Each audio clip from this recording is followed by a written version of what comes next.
Bismillah, alhamdulillah, wassalatu wassalam ala rasulillah. Welcome to another episode of Haqiqatjou, where we discuss religion and politics, the two least controversial subjects. As always, I'm your host, Daniel Haqiqatjou, and today we're going to talk about another agent of Zionism, another covert operative that unfortunately many Muslims that I can see online are falling for this psyop, falling for this grift. And it's very concerning that it's so easy to dupe a segment of Muslims into following a very obvious agent who is spreading propaganda for the Zionist state and for the allies of the Zionist state in the Gulf. And of course, I'm talking about Shahed or Shahid Bolson, as we lovingly call him, Agent Bolstein. And the types of things that this guy has been saying are so outrageous. They're so outrageous, and there's such clear propaganda, like Zionist talking points coming straight out of Tel Aviv. And this is the kind of influence operation that we know Zionists and intelligence agencies associated with Israel and the United States run on populations. And we know that there are controlled opposition factions targeting very particular demographics. And we've discussed this at length in previous episodes. For example, you have Zionist influence operations targeting Salafi Muslims, religious Salafi Muslims. They're targeted by who else but Madkhalis like Rabbi Faris, Shamsi, Wajdi Akari, Farid, and others. They're targeted, that demographic of Salafis are targeted with this message that, actually Islam says you have to obey the rulers. You cannot criticize the rulers in the Gulf. Even if they normalize with Israel, you cannot criticize that. In fact, if you criticize that, that is khuruj, that is a heresy, it's a deviance.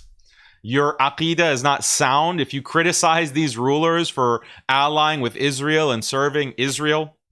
So those agents are targeting the Salafi religious demographic. Then you have other agents like Amjad Taha, who are targeting more of the secular Muslim types, and he's pushing a Zionist talking points to that segment. And then you have someone like Shahid Bolson, who is targeting the non-denominational type Muslims who are anti-capitalist or anti-colonialist, and he's coming in and presenting himself as an activist against capitalism. So really targeting a leftist type of Muslim, or even non-Muslims who are sympathetic to Muslims. He's targeting them, and he's injecting these pro-Zionist, pro-GCC talking points in order to influence them in favor of that agenda. And it's so obvious, he's not very subtle about it, yet his popularity is rising. And it doesn't seem like this is organic popularity. He's almost on YouTube itself, he's almost at 500,000 subscribers. This has been an explosion of subscriptions in just a year, more than 200-300% expansion. And what is he putting out? He's putting out the most asinine content that is not original, it's not insightful, it's not interesting, and every fourth video or fifth video is in service to Zionism, is in service to praising the Arab rulers, calling any criticism of the Gulf rulers as being backwards Muslim Brotherhood agents. A lot of his content is dedicated to attacking the Muslim Brotherhood, attacking Ikhwan al-Muslimin. So we're going to go over all of the evidence here, and I'm going to present we're going to look at his most recent video, where he, again, is doing this service for these Zionist talking points, and I'll let you decide. I've already put out 2 videos on Agent Bolson already, one going through his background, his very interesting, exciting background. You know, how did he become a social media influencer? What preceded that? And I'll go over that history in a second. And a second video where we just compiled all his statements, where he's saying that the best thing that the Palestinians can do is just give up all their land to Israel. That is the best thing that the Palestinians can do, is just say, here's Gaza, here's the West Bank. This is all for you, Israel. This is all for you. Give up all their arms, give up all their resistance. Here you go, Israel. That is the best way to resist Zionism, is that the Palestinians just concede everything and surrender everything to Israel. You think I'm joking, but that's literally what he advocates. Not in one video, not in 2 videos, not in 3 videos. He has a whole series of content advocating this, and we compiled all that. We put it, you know, we organized it and presented it.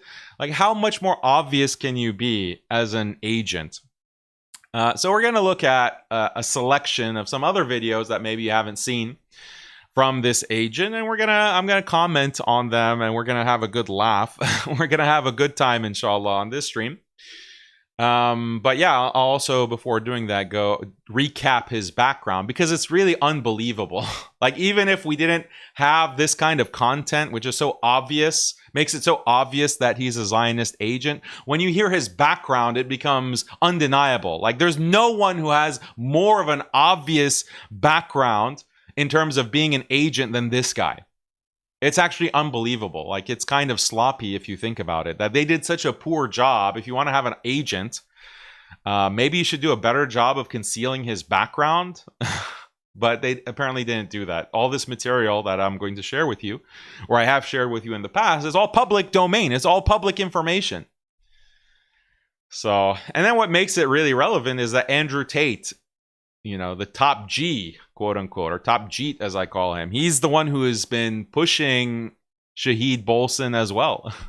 And of course, we know that Andrew Tate is very beholden to the Gulf, to the UAE specifically. Why? Because the UAE has intervened in his case in Romania, the sex trafficking case that he was beleaguered with for over a year. He was in prison, then he was put on house arrest, then he couldn't leave the country. Andrew Tate, like the UAE, was one of his biggest advocates, and he does a lot of propaganda for the Gulf and for the UAE. So I won't go so far as to say that Andrew Tate is controlled opposition, but it raises my eyebrow when Andrew Tate is retweeting and reposting Agent Bolson. It really, you can start seeing the connections. Like, that's a coincidence that deserves an explanation. Like, why? Like, what is this connection? Is there a Gulf connection here? So before we get into it, don't forget to subscribe to our newsletter. The link for our newsletter is in the description below. Go ahead and do me a favor and subscribe to that. Don't forget to subscribe to the channel and hit that like button. It really helps in the algorithm. If you enjoy our content, don't forget to also participate in the chat. There is a top fans feature now that YouTube has. If you want to be a top fan, that you can become a top fan by putting comments in the chat and participating by liking the video, etc., sharing it. And I'll keep monitoring the chat today. And super chats, if you want to prioritize a comment, feel free to submit a super chat. I'll read them as well later in the stream, inshallah. So before we get to Bolson, unfortunately, there's a lot of bad news. There's a lot of concerning news that you should be aware of. And it concerns MuslimSkeptic. It concerns a lot of Muslims in the West, actually, because there is a concerted effort to for Western governments to categorize the Muslim Brotherhood as a terrorist organization. And the Zionists are obviously pushing this. The UAE and Saudi are also pushing this because they designate the Muslim Brotherhood as terrorists.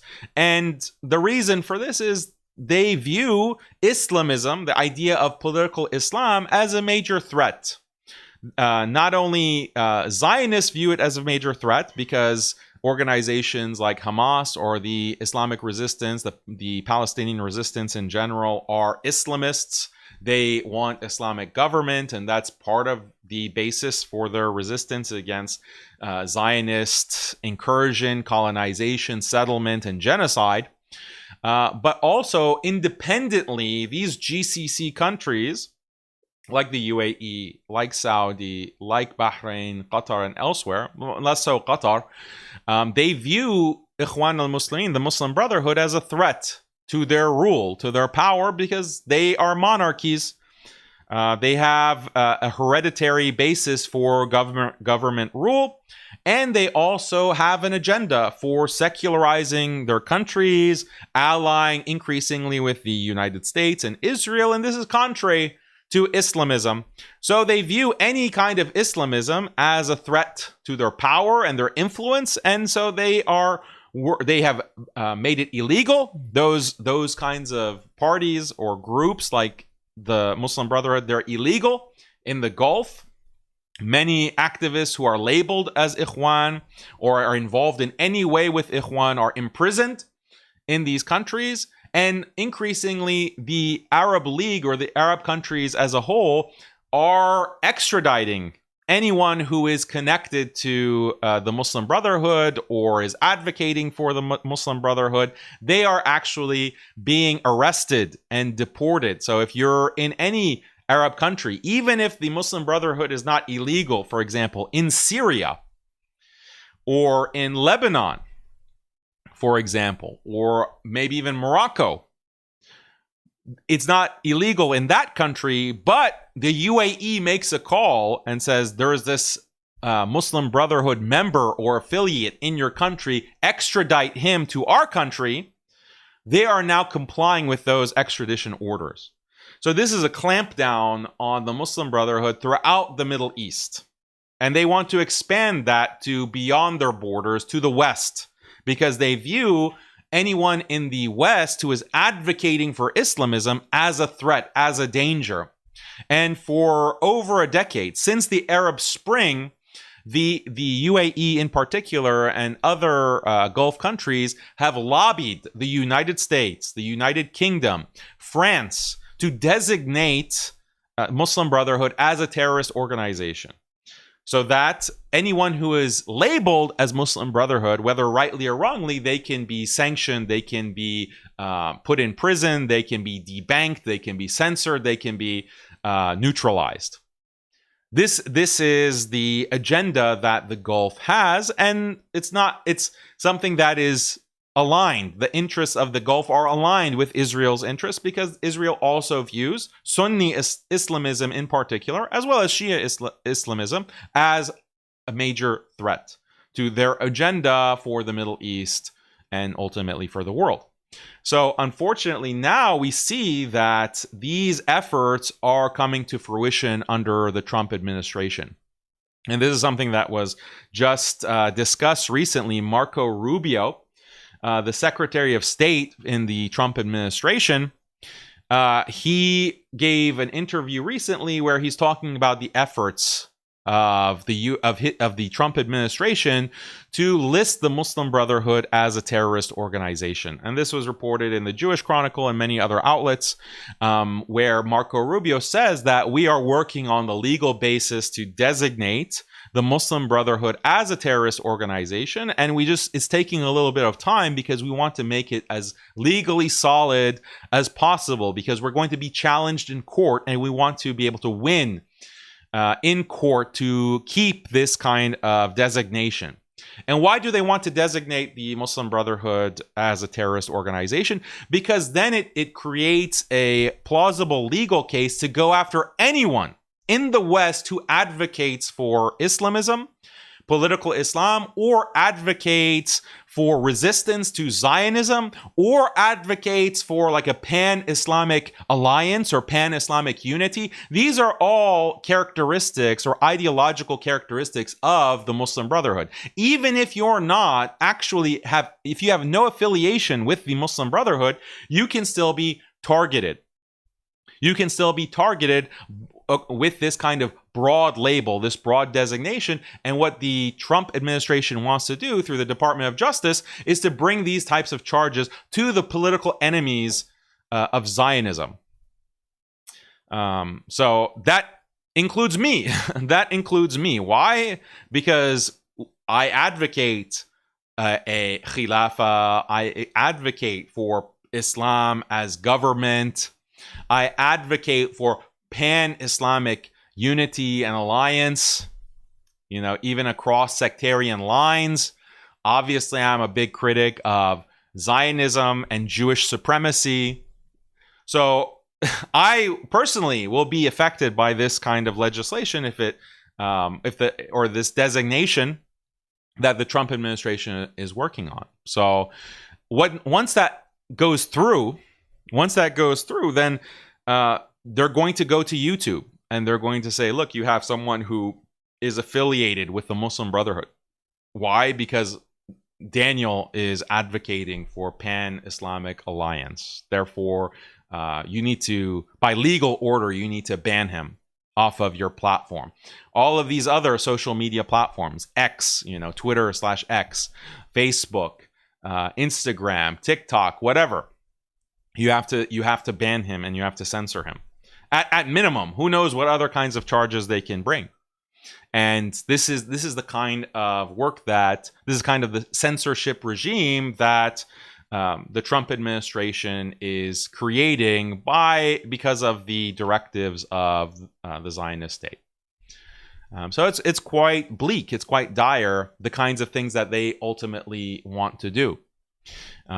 So just be aware that this is what's happening, and maybe you should subscribe to the newsletter so that we can be able to contact you in that eventuality of if that happens. We should be able to contact you. Subscribe to our Telegram or Rumble, which are maybe slightly censorship proof. But I think that there's going to be a crackdown on speech. There's going to be a crackdown, especially because it looks like the U.S. is going to go to war in a more involved way with Israel against Iran.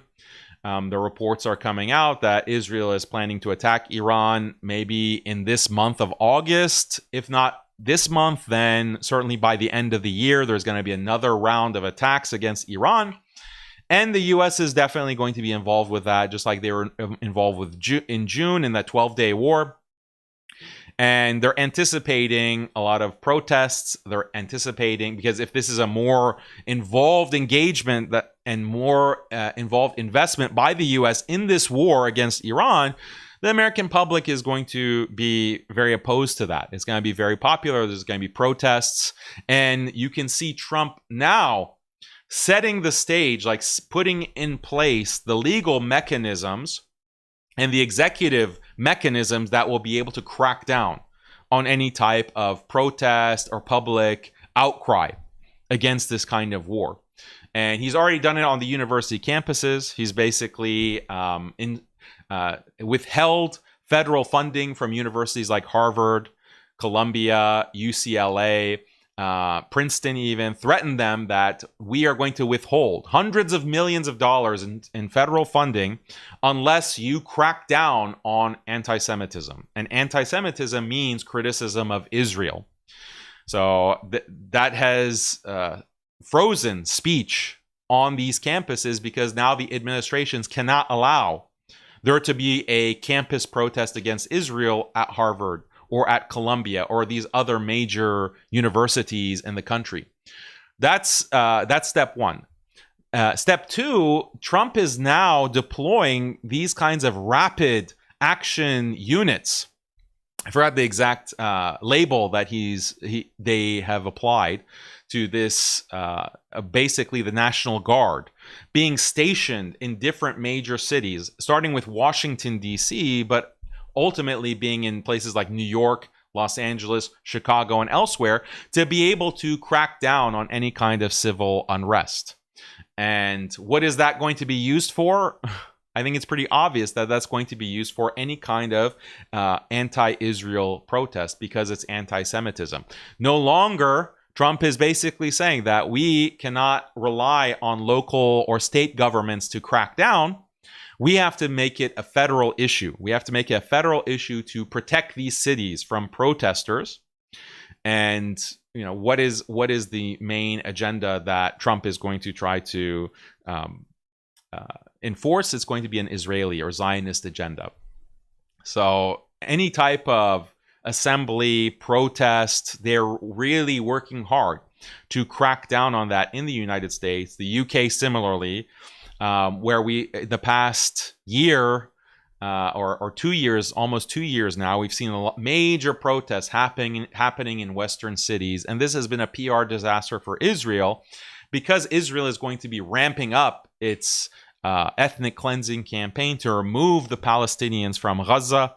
The surviving Palestinians, which are maybe 1.6 million, are going to be removed from Gaza. They have plans to actually expand the West Bank settlements and eventually clear out the West Bank.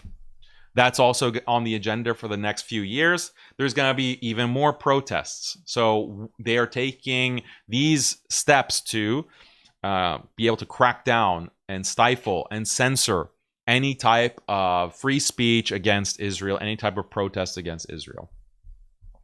That's the censorship regime. So people need to recognize that.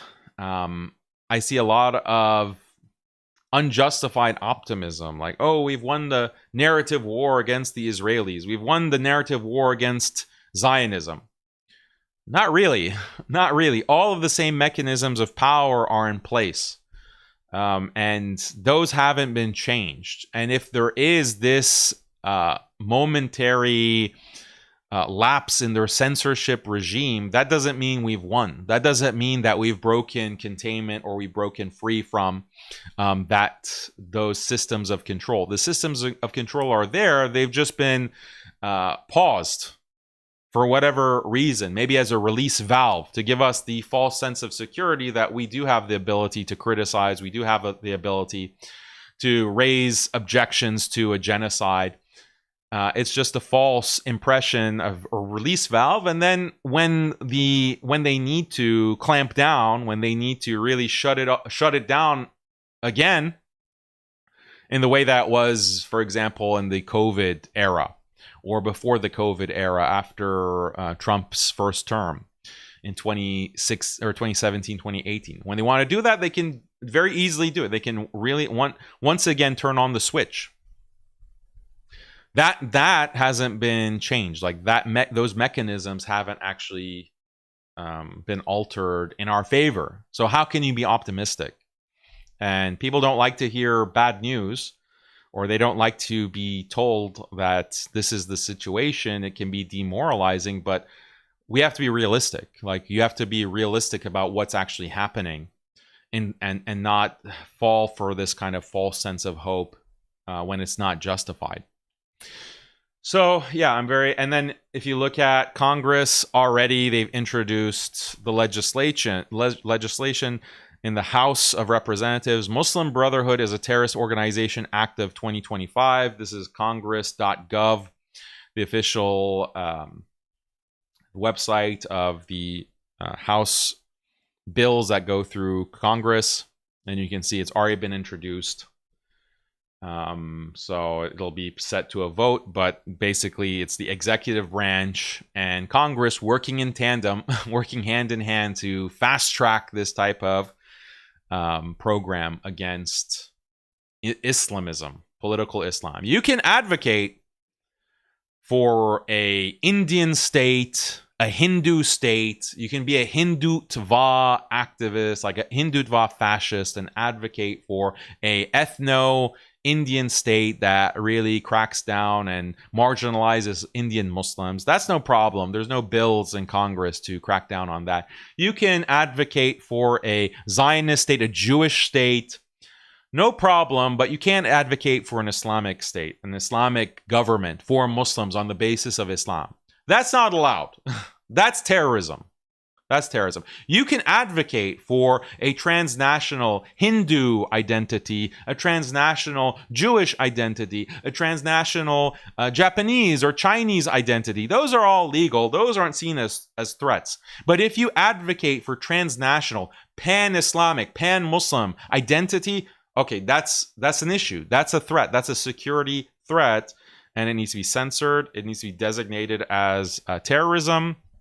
And we are going to start prosecuting you, censoring you, detaining you, deporting you. making sure that you can't have any kind of university affiliation. You can't be on any campus because you're an anti-Semite, terrorist. So yeah, this is what's happening. And I don't really see Muslims talking about this. Are there Muslims talking about this? I don't really see anyone really talking about it. Obviously, you're not going to hear Wahhabis talking about it. That's part of their agenda. Wahhabis are happy for Islamists to be silenced and censored. Wahhabis that's what they want. Who would be most thrilled if my channel got banned? Who would be the most thrilled? It'll be all these Wahhabis. The Wahhabis are going to be celebrating. They're going to be having, all these celebrations that this Daniel Rafidi, mushrik, grave worshipper has been silenced. They're going to be the most happy about it. Yeah, but who else? Like compassionate imams. Do you see them talking about this? Fortunately not. So, are you going to go and hear a khutbah about it? I mean, that's what's so depressing is that I'm in the US. I haven't heard a single khutbah in 2 years on these issues. A single khutbah, for example, on Judaism. Not a single khutbah. We can't even talk about this in our masajid in the United States. Like, how pathetic is that? How pathetic. And yeah, but we want to cheer. We want to cheer and say, oh, we're with the Palestinian resistance. Oh, you are? You can't even do the most minimal thing. You can't even do the most minimal thing like fight against the enemies. Speak out against these enemies. That's a shame. So what is Shahed? How does Shahid Bolstein play into all of this? He is not in the United States. It's not clear where he is. He might be in the UAE. He might be in Malaysia. I'm not sure. It doesn't really matter. He puts out this video content. But what is Shahid Bolstein's background? So he's in the UAE. For some reason, it's unclear. And he is putting advertisements for prostitution.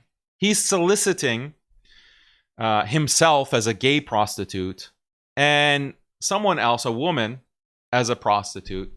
And ostensibly, he's attracting Westerners who are coming to the UAE for sex tourism. And he is luring them into his apartment.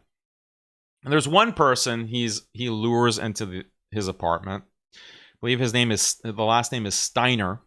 And he's German. He's a German engineer, and I believe he's Jewish as well. And this is all official story. You can go and read this on the New York Times. Literally, he's been covered by the New York Times. You can go read it. Just Google his name.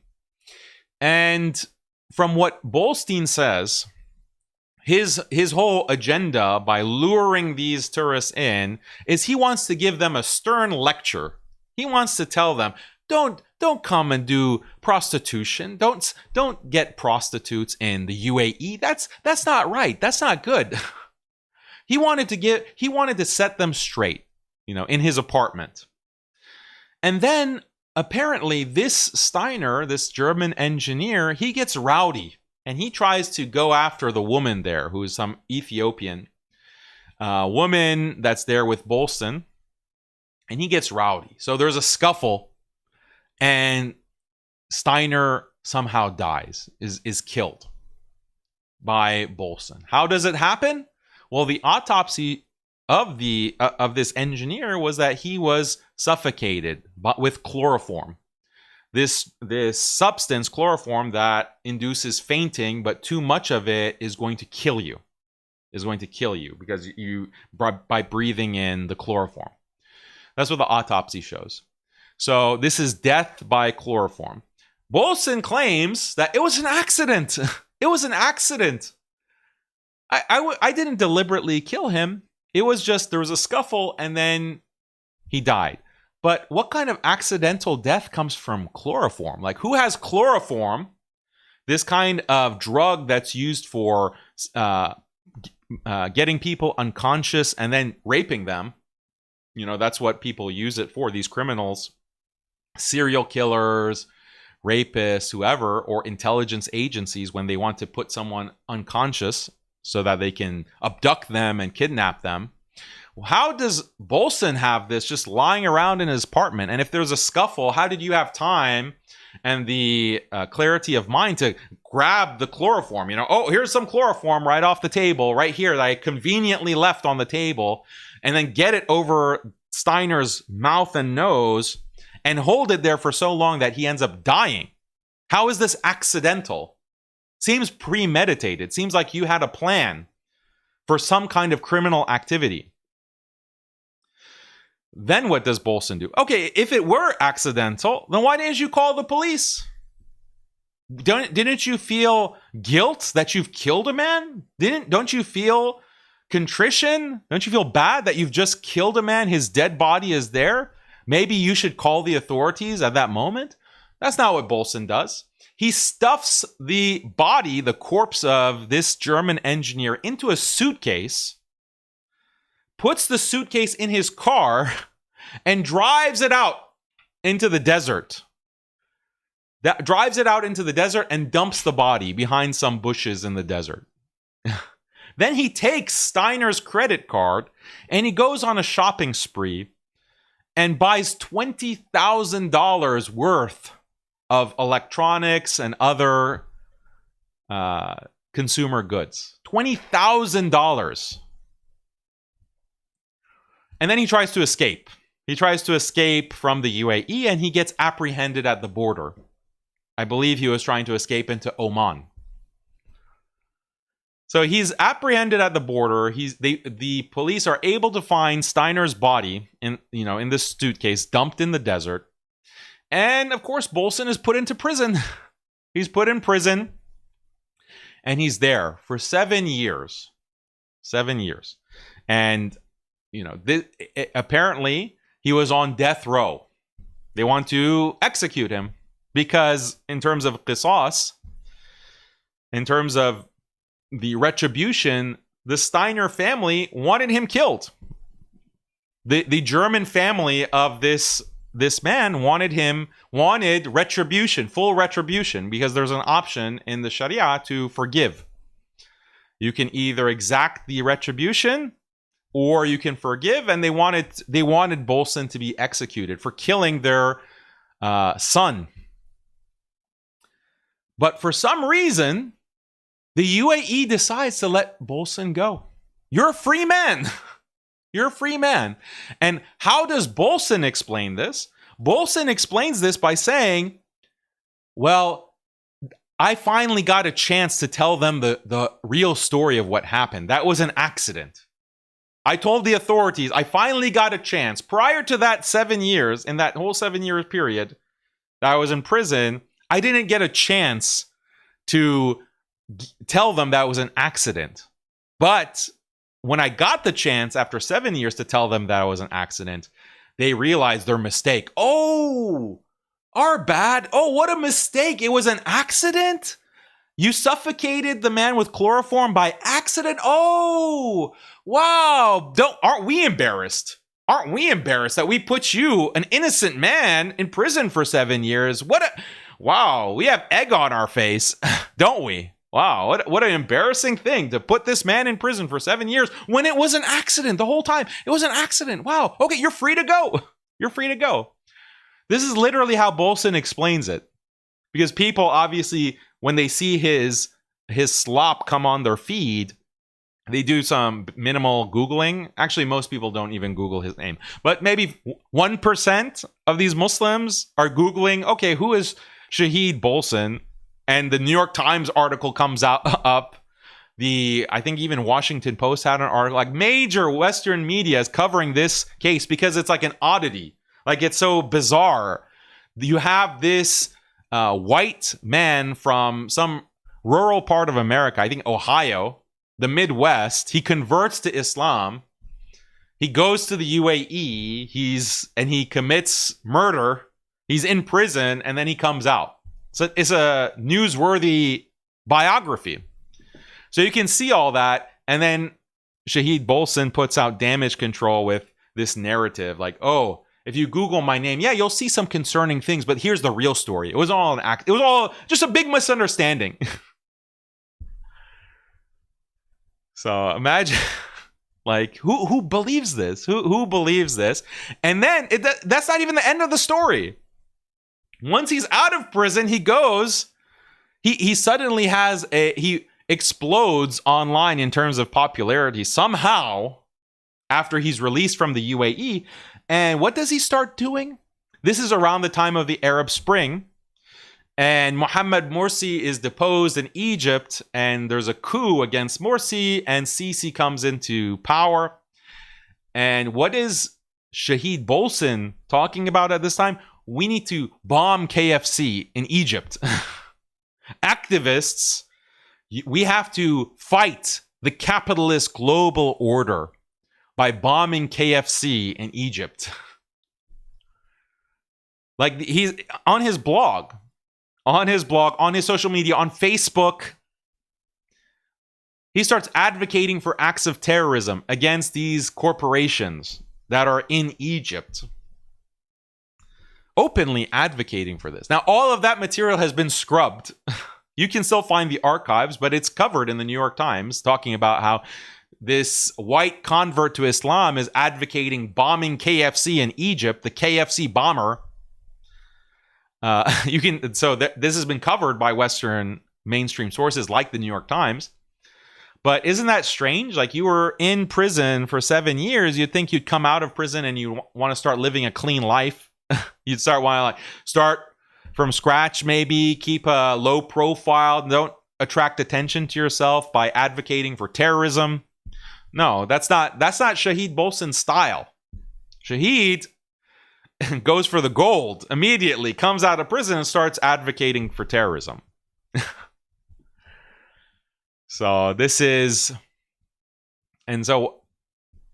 And that serves, by the way, a UAE agenda. At that time, the agenda of Sisi and the UAE was to designate the Muslim Brotherhood as terrorists so that they can crack down and put all of anyone affiliated, even remotely, with Muslim Brotherhood, put them in prison.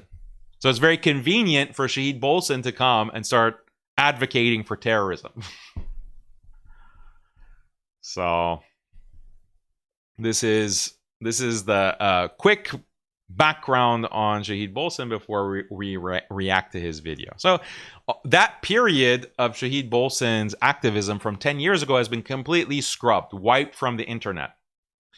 And he's reinvented himself, put out a new channel, new name, Middle Nation.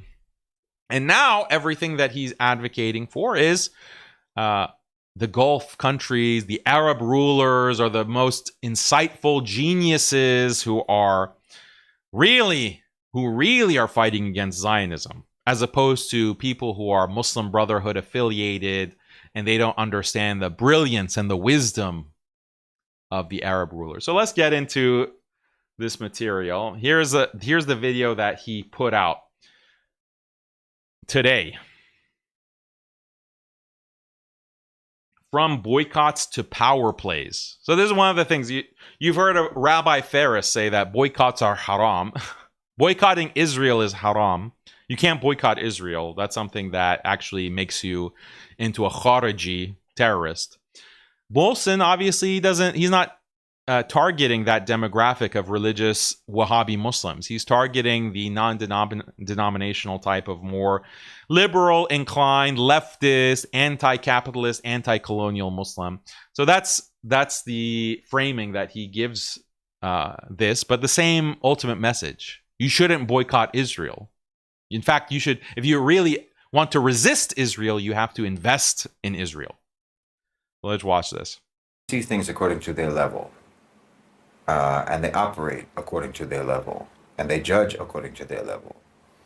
And the truth is that most of us are largely unfamiliar with how things operate at other levels.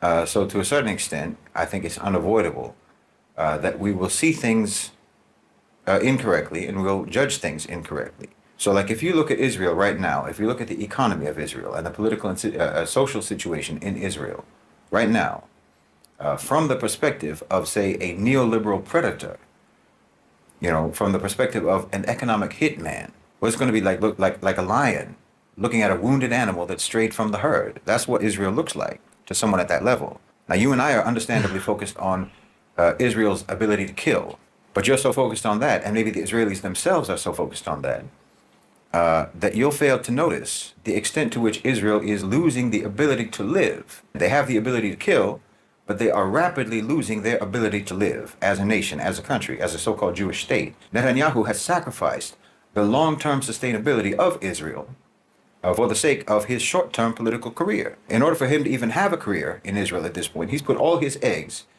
in the basket of fanatical Zionist lunatics like Ben Gvir and Smotrich. And these are people who have a single political priority, which is to commit a Holocaust against the Palestinians. That's their only political priority. Well, you can't run an economy on that basis. A Holocaust of the Palestinians is not a project that sustains a state, but they don't care. Netanyahu doesn't care. Like I've said before. What did Israel do in 1947 and 48 to the Palestinians? Wouldn't you consider the Nakba to be a type of Holocaust, type of ethnic cleansing, forcing the Palestinians to leave through terrorism, going to villages and causing these massacres, committing massacres against these Palestinians that are living throughout? That's how Israel was established. So that's not an economic basis. Like, they established their state, not only the economy of their state, their executive power over the state, their military, everything. All of Israel was established on the basis of ethnic cleansing and terrorism. So it worked for them before. Why would it not continue to work for them? They all think, these Zionist types, they all think that the Israeli economy is always going to be propped up.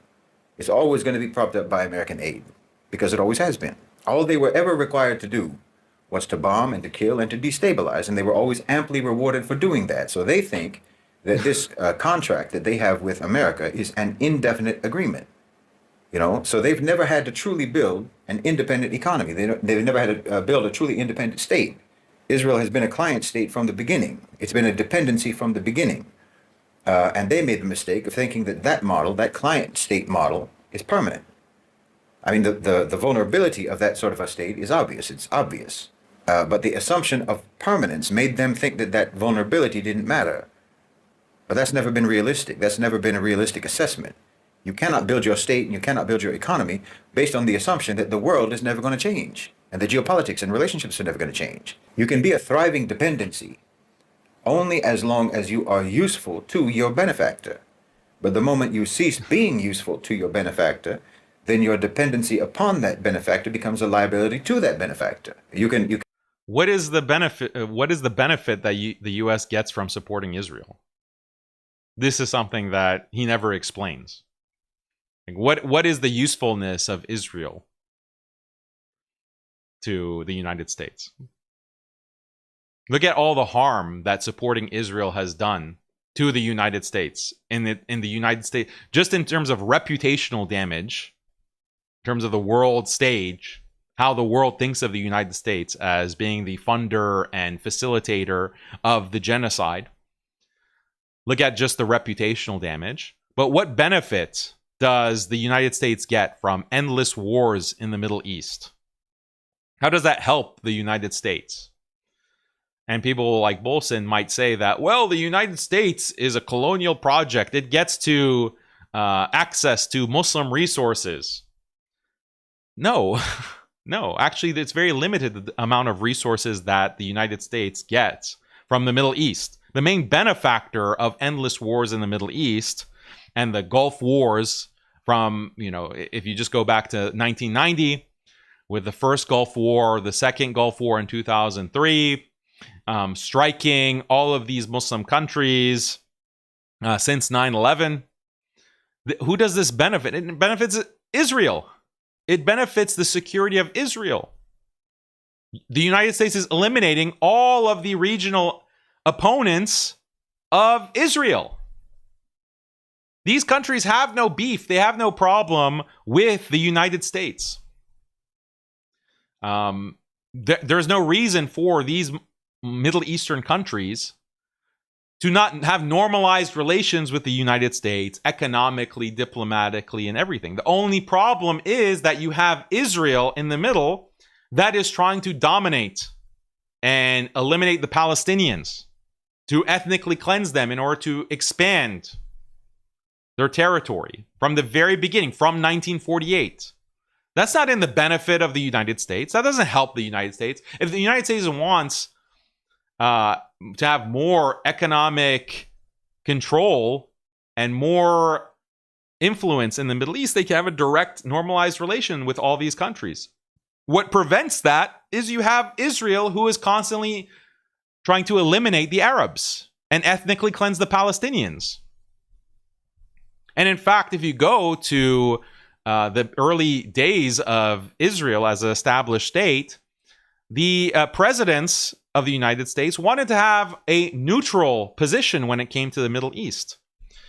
John F. Kennedy, in particular, wanted to be neutral when it came to Israel versus the Arab neighbors like Egypt and Syria. John F. Kennedy didn't want to back Israel. He wanted to be neutral and actually create a situation for peace in the Middle East so that the U.S. wouldn't be drawn into becoming the backer of Israel. It's actually because JFK realized that it would be to the United States' interest to be neutral, and then you can normalize and have good relations with these Arab countries and with Israel without coming down on one side and alienating the Arabs. And that would help. That would help a lot, the United States' position in the Middle East.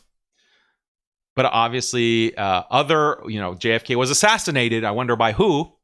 And the person who came into office after him, his vice president, Lyndon B. Johnson, is a hardcore Zionist and completely reversed that neutral policy. For who? For the benefit of who? Not for the benefit of the United States. So this analysis from Bolson that Israel is a client of the U.S. is completely backwards. The U.S. is a client of Israel. You can make hay while the sun shines, but you can't pretend that the sun isn't going to set at some point. And the sun is setting for Israel. Committing the genocide in Gaza has completely blown a gaping hole in the Israeli economy. Their debt is climbing. It's climbing towards levels that they cannot comfortably sustain. They can't comfortably service. As I said before, their credit ratings are falling. They were downgraded, which means that they'll have to pay more for any money that they borrow from here on out. That's when a country starts to become willing to accept terms that they would have never accepted before. They're under extreme structural fiscal stress, Israel is. Israel's 2025. Oh, yeah. Israel's so desperate now economically that they're willing to accept things that they've never been willing to accept. So when all of the world is coming, and even in the West, even Canada is saying that we're going to recognize a Palestinian state. The UK is saying that we're going to recognize a Palestinian state. You have the largest royal wealth fund in Norway who's divesting from Israel. Basically, the entire world is telling Israel, stop this genocide. Stop ethnically cleansing Palestinians and starving to death and pushing them off of their land. Stop it. Israel is so desperate that they're obeying, right? Israel is so economically in a corner that they're just obeying whatever the world is telling them, right? Right, Bolson?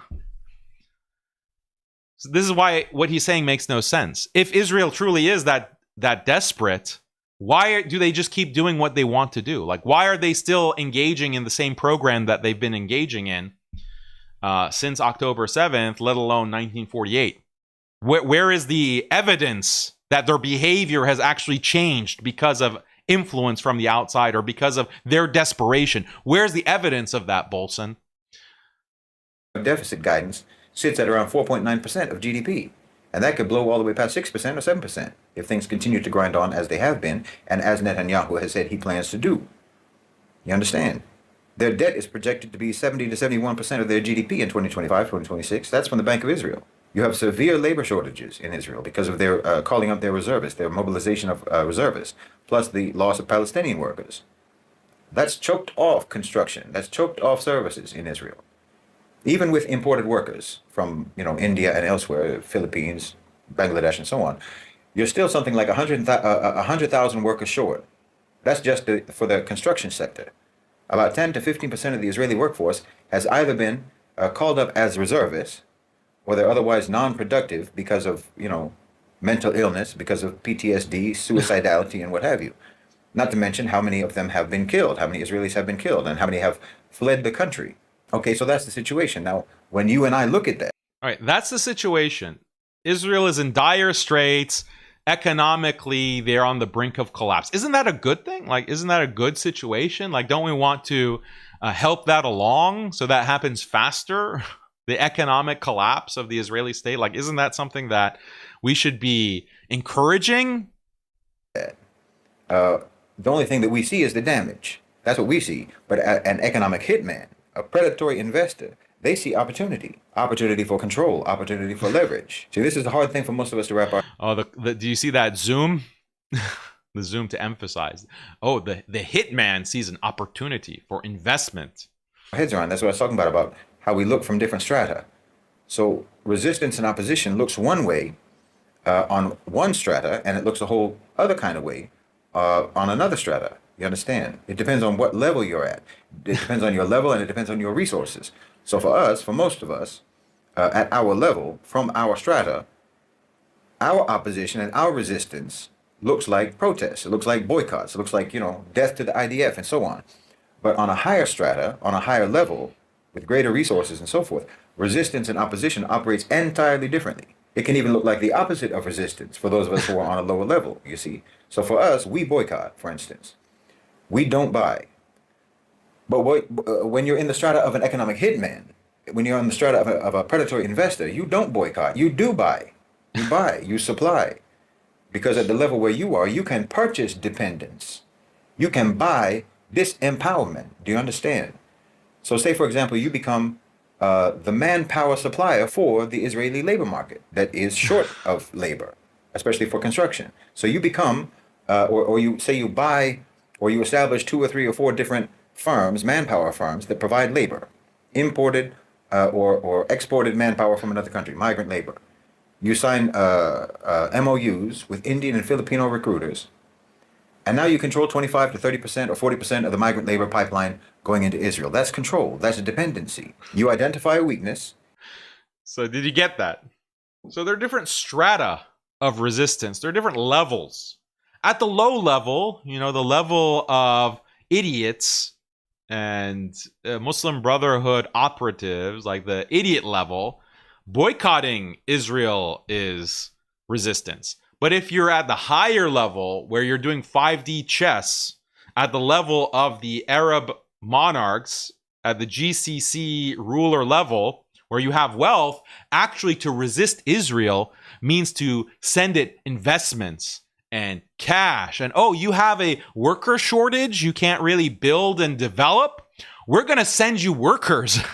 We're going to take Indian and Filipino workers, and we're going to ship it to Israel to build your settlements and to rebuild your high rises. That's resistance. That's resistance to Zionism at the higher strata, at the higher level. But you peons can't understand that.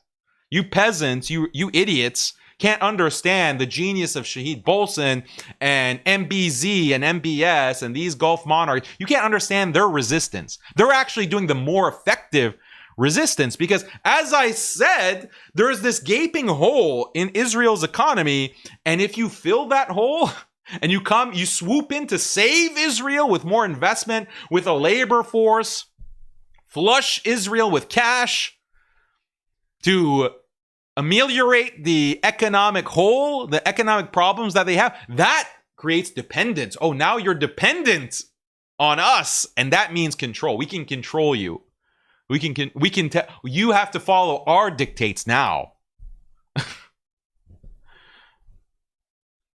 So this is, by the way, like okay, I'll make this point. I'll just make this point now.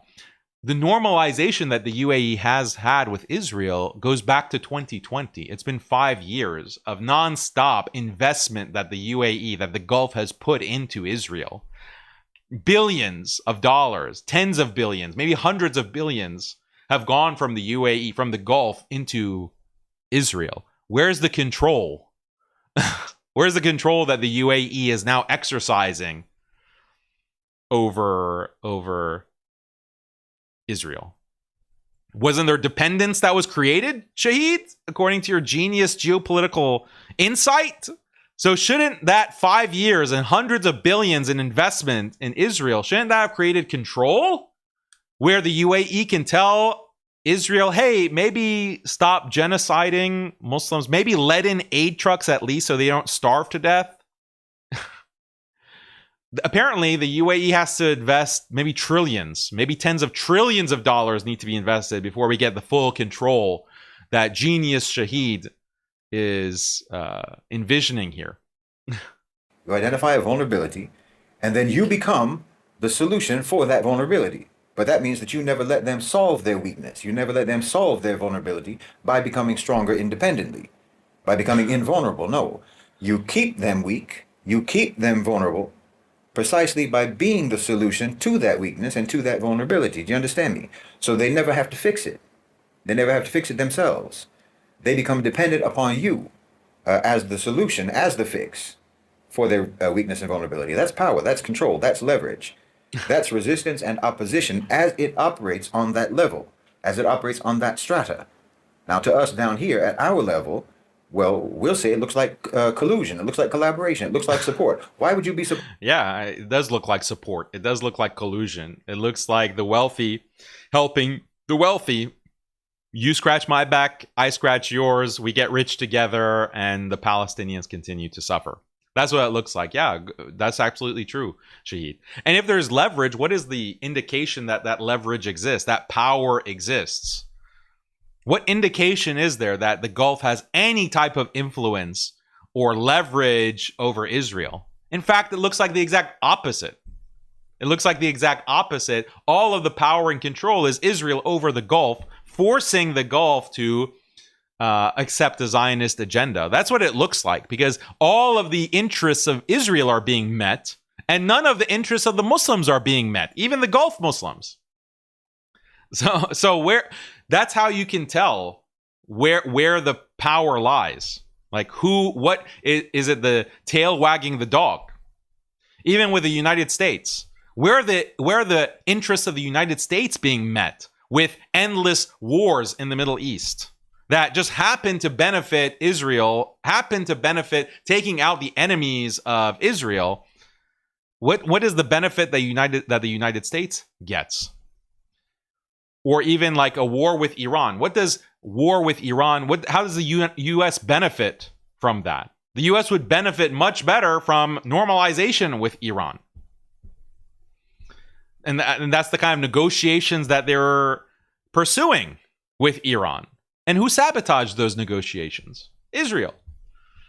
Why? Because Israel wants to take out Iran and do regime change on Iran. So that's the U.S. follows the Israeli agenda and bombs Iran, collapses the negotiations with Iran, and instead bombs Iran and their nuclear facilities. How does that help the United States?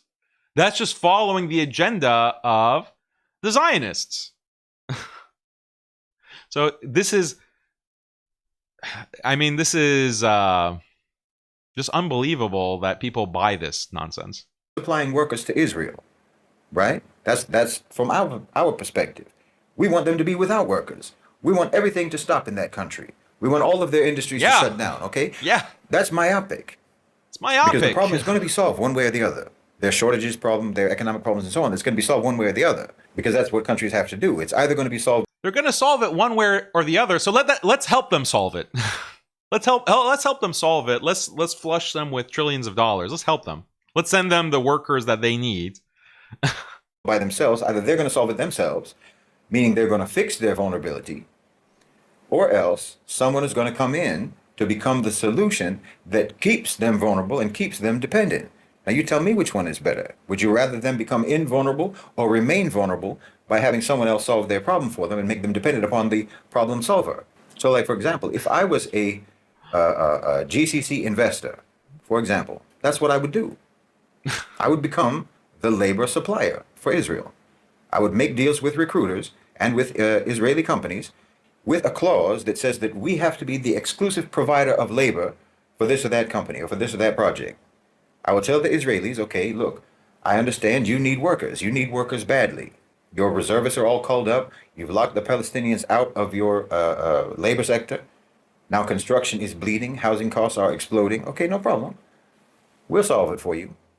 We'll set up a fund. We'll call it, say, the Workforce Stability Fund or Workforce Stability Initiative. We'll front the cash to bring in tens of thousands of workers. We'll pay for that. We'll pay for their flights. We'll pay for their housing. We'll pay for their training. All you have to do is guarantee our investment.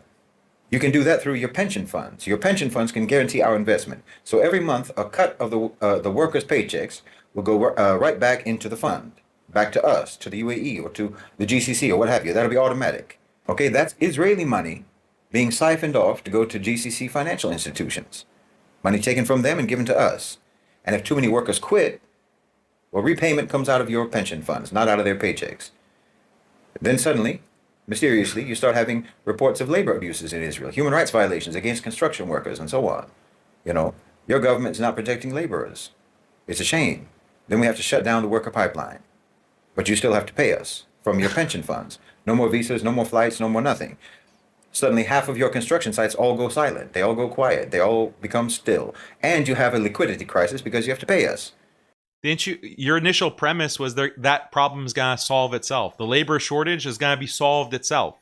So your whole premise is that if you cut off the worker supply, like the UAE says, okay, we're going to stop sending you Indians and Filipinos, then they're going to solve it another way. They're gonna get the labor from some other place. Wasn't that your whole premise?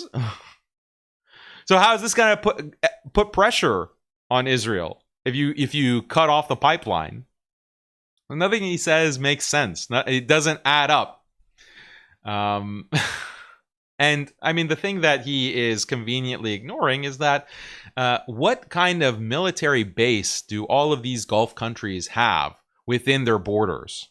Every single Gulf country has a U.S. military base. And who is the U.S. working for? Like, what are these military bases there to do? Military bases are there to ensure the stability of the region, meaning to prevent these countries from actually attacking Israel or doing anything against the interests of Israel. So these military bases are operating within the Gulf, within all of these countries, major military bases. You think that if these countries did anything against the Zionists, that they would be allowed to do that? So the reality is that these countries, and there's other ways, by the way, to exercise leverage over these countries, the same way that the Zionists exercise leverage over the United States. We've just been talking about Epstein blackmail, a blackmail operation, child trafficking operation, and what Epstein, as a member of Israeli intelligence, was involved in to acquire blackmail on all of these major heads of state. It's not just limited to America. Epstein was actually photographed with other heads of state, with Gulf monarchs from certain Gulf states. There's pictures of Epstein with them. So that's another way to exercise leverage and control over the Gulf, over Muslim countries. Get these leaders in morally compromising situations, document it with videotapes, and threaten to release it to the public using honey pots or honey traps, whatever. So the reality is that these countries have a gun to their head, and they have to serve their master. They have to serve the person who is holding them hostage. But Bolstein here wants to make you think that no, it's the person who has a gun to his head that has all the leverage, has all the power.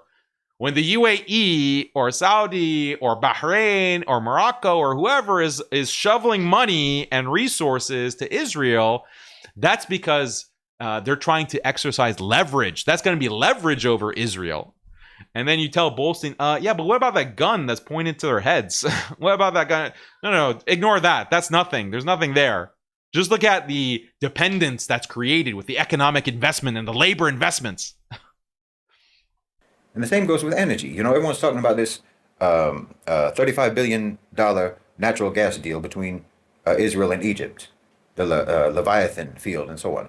First of all, like I said before, this is a pre-existing trade relationship. They were already buying gas from Israel. This has been going on for years already. That's treachery, right? They're supposed to be boycotting.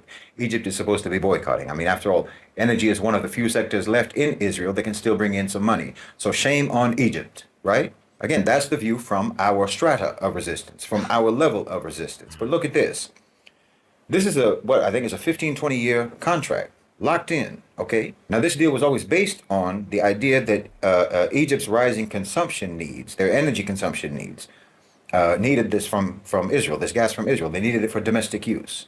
That's always been the understanding.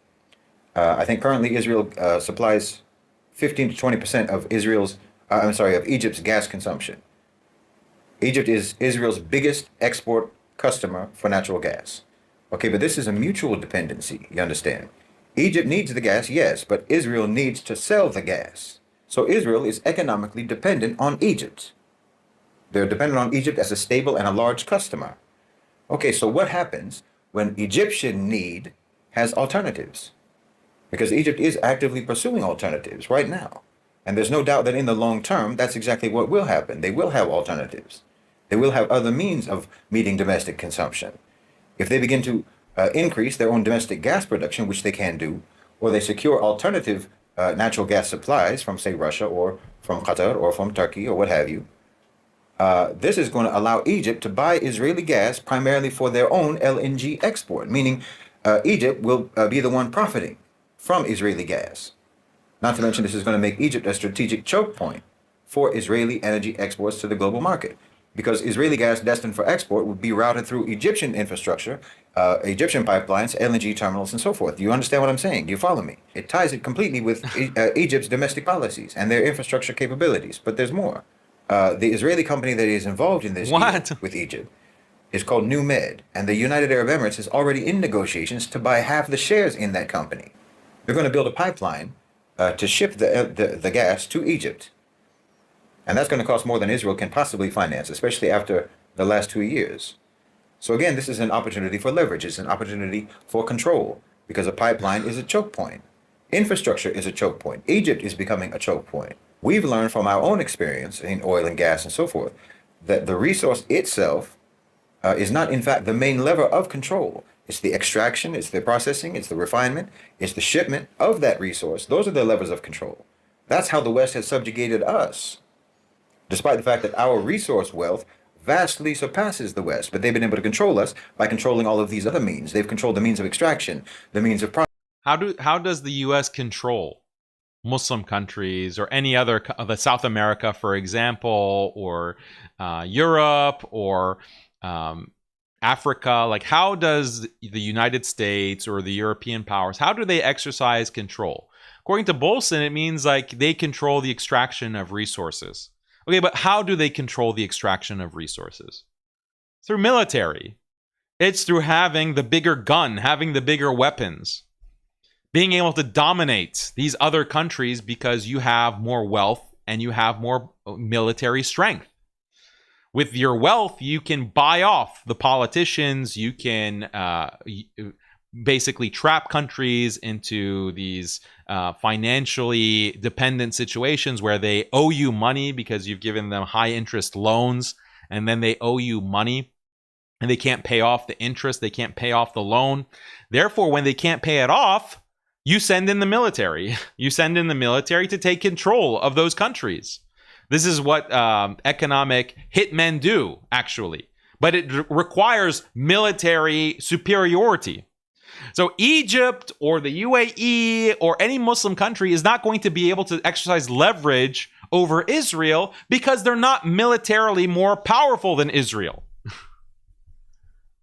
Do you understand that? It doesn't matter if you're a choke point or you're controlling the flow of gas through a pipeline. It doesn't matter, because as soon as you decide to go against the interests of Israel, they will send in the military. They will send in the IDF, or they'll get the US to send in the US military to punish you for resisting their interests.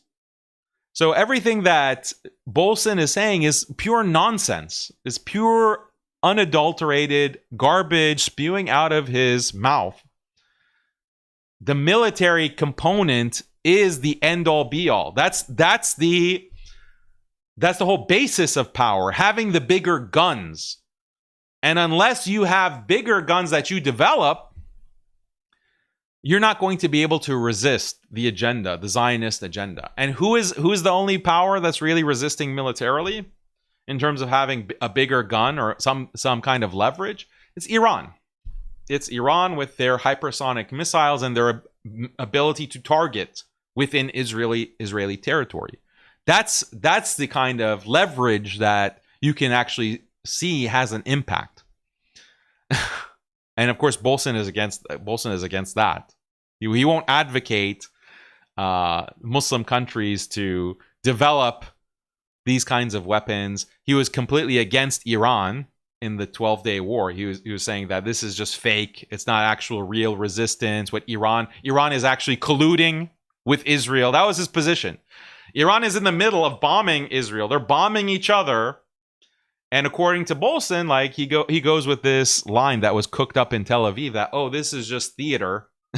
This is Iran and Israel. It's just theater to deceive the Muslim masses, because the real enemies of the Zionist state are the Gulf monarchies who are investing millions and making sure that Israel doesn't suffer economically because of what it's doing to the Palestinians. Processing, the means of export, and so forth. And now that's what is being set up regionally to subordinate Israel.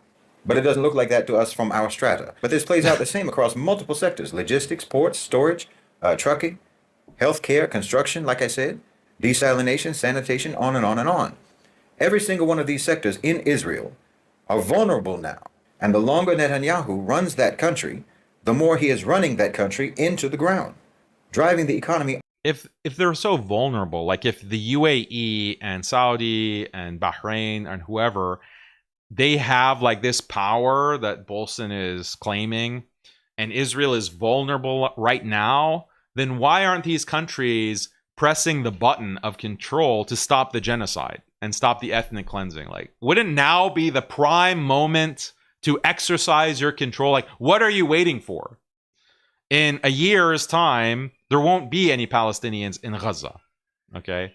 Let alone 5 years or 20 years or whatever time scale in Bolson's messed up head he thinks that this kind of power play is going to yield fruits.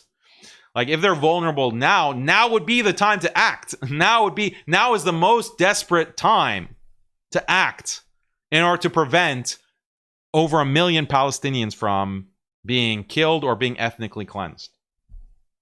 So the fact that they're not pressing the button of power now or influence now, what does that tell you?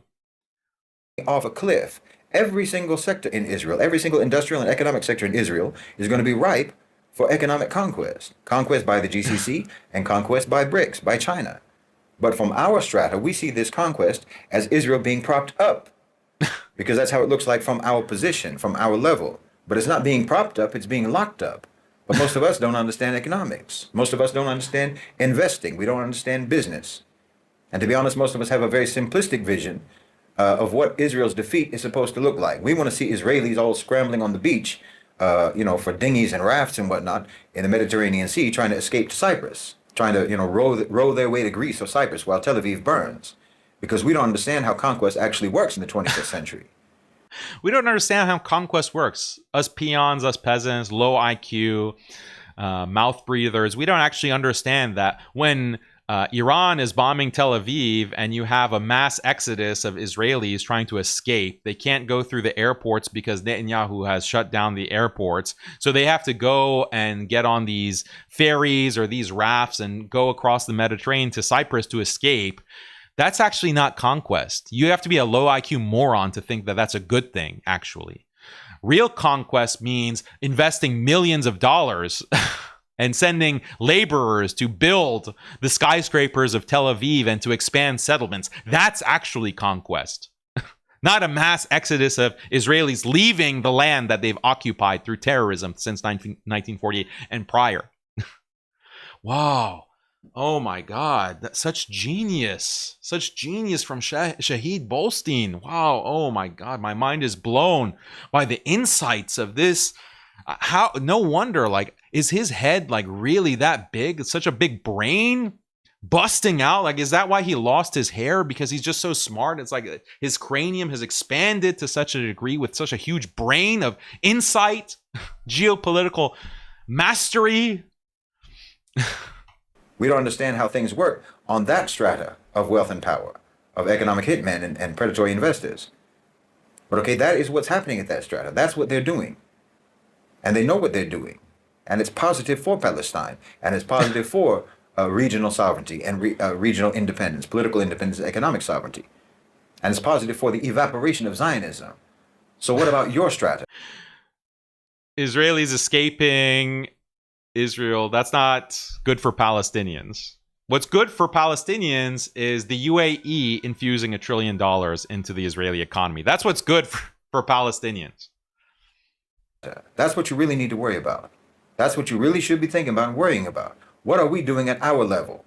You know, everyone's always talking about what they think that the people at higher levels of power and authority and influence, we always talk about what we think they should be doing, or what they should be doing more, what they're not doing, and so forth. Always critical of this, how they're not doing enough, and so forth. But okay, but what about you? How about you? Because you're not going to be asked about anyone else. You're only accountable for what you're doing, for what you have done. And I can tell you, the Muslims at the high... What should we do? Like, should we start writing a check to invest in Israeli corporations? I guess by that logic, if we want to exercise leverage, maybe Muslims at their mosques, they should start a donation drive. Like, let's get all kinds of monies that we can send to Israel. That way Muslims can have some kind of leverage over Israel. Like, maybe that's what we need to do. That's real resistance. That's real resistance if you want to be at the highest levels of the highest strata of resistance to Zionism. Higher levels of authority. The Muslims at the higher level of power and wealth, they're doing more than you, without question. You think that they're doing less than you, but they are doing vastly more than you. That's a fact. And it's not just because they're capable of doing more than you because of their wealth and power. No, they are doing more. They are risking more. They are coordinating more. They are organizing more with what they have in terms of assets and options than what people at our strata, at our lower strata, arguably, what we are doing relative to our assets and options. That's a fact. I mean, what has activism meant so far, particularly in the West? What does activism look like these days? It's hashtags, tweets, you know, raising awareness, online activism, street protests, boycotts, and so forth. Now, I'm not belittling any of these things. These are all important things, no doubt. But do you imagine that this is the utmost? I mean, look, the reality is that you are only limited in your options for activism by your own conviction and by your own commitment and by your own willingness to face consequences. These are the only barriers to doing more than what you are doing, to doing more than what you have done. And as I said before, if you are in the West, especially if you're in America, no one should be doing more than you. No one is more responsible than you. No one is more accountable than you. Because this is an American genocide. It is a Western genocide. Israel is an American colonial project that you are paying for. So like I say, boycotts. Okay. You personally decide that you're not... What should we do, Bolson, that we're not doing enough of? Should we just go start bombing KFCs? Like, is that your recommendation? I mean, that's your history. You've been calling for Muslims to bomb KFC and different Western companies. Like, is there are you advocating for terrorism, Bolson? Like, what are we supposed to do? Since protesting, raising awareness, as you say, that's not enough. We have more responsibility in America, and we're not risking anything. It's not the case that you get labeled an anti-Semite in the United States and you get fired from your job, you get thrown out of your university, you get expelled, or you lose your green card status, like Mahmoud Khalil, the Columbia PhD student, for raising awareness and protesting Israel. He was almost deported, or he's going to be deported if Trump has his way, the Trump administration has its way. That's not risking anything. That's not risking anything. You need to be a real risk taker and put your neck on the line for Palestine by investing trillions of dollars like MBZ is doing. I'm going to patronize this or that store, this or that cafe, this or that company, right? You're not going to buy their products. You're not going to buy their goods and services and so forth. Maybe you even learn the barcodes and whatnot. so that you can identify when a product comes from Israel and so forth. Maybe you take the BDS list anytime you go to the mall or anytime you go to the grocery store or what have you, so you can be a conscientious consumer about your purchases. Okay, great. But I mean, you would essentially be doing the same thing if you were just health conscious and on a tight budget. That's not activism. Not really. Let's be honest. That's Not just doing the activism. minimum of what your conscience demands you to do. That's not activism. That's basic. That's making basic moral decisions with your money. Activism means being active. That's the whole point.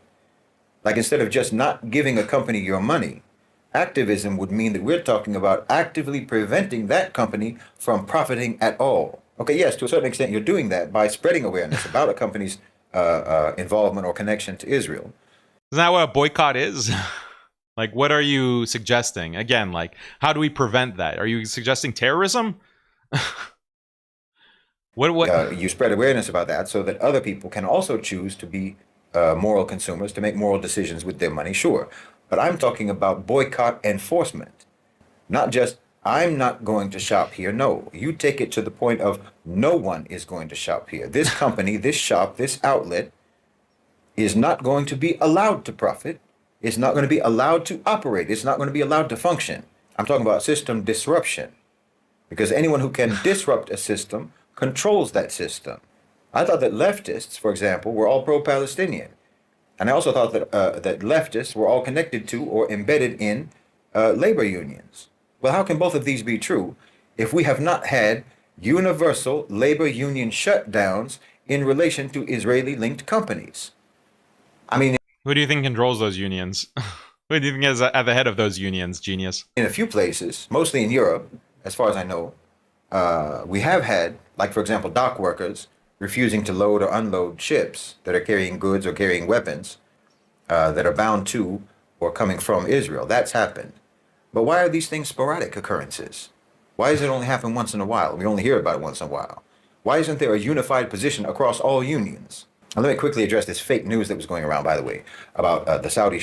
So he's saying that, oh, why aren't dock workers refusing to work for Israel-aligned companies? Oh, you mean like the kind of blockade that Yemen, the kind of blockade that the Houthis are enforcing across the Red Sea? Is that what you're talking about? Or you're talking about the recent case of Italian dock workers refusing to load a Saudi ship that had Israeli weapons? Is that the kind of disruption that you're talking about, Shaheed? Ship that was allegedly carrying weapons bound for Israel. They got targeted by dock workers in Italy, in Genoa. Okay, that ship was never going to Israel. It was going to the Emirates and it was going to Egypt. Even in the articles about that incident, can't substantiate anything about that ship delivering anything to Israel. But either way, So he gives this example of dock workers preventing these ships from loading or unloading, the ones that are going to Israel or that are supplying weapons to Israel. And then there's this news, this recent news of that exact thing happening in Italy, targeting specifically a Saudi ship. And he says, oh, that's just fake news, though. That's just fake news. I wasn't talking about that example. I'm talking about some other examples. Why isn't this happening? It says fake news. So let's see. Saudi ship. Let me bring up the news article that says that it's not substantiating. Let's bring that up.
Rebellion against genocide. Italian workers blocked the Saudi ship full of weapons for Israel.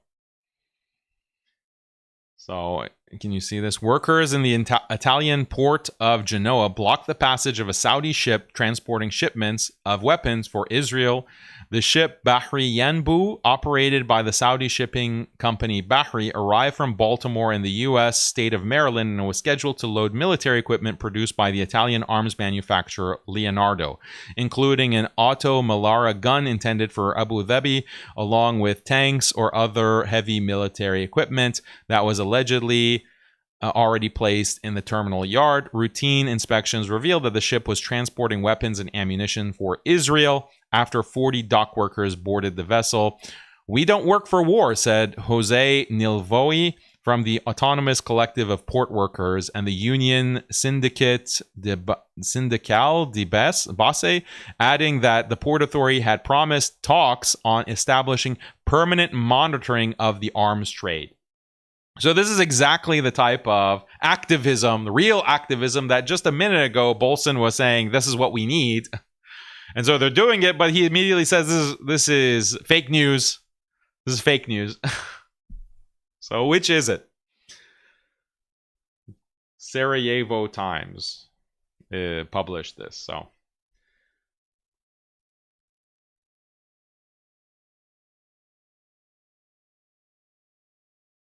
these are sporadic occurrences. Why are they sporadic? You're supposed to be working with the unions. You're supposed to be helping to organize with the unions.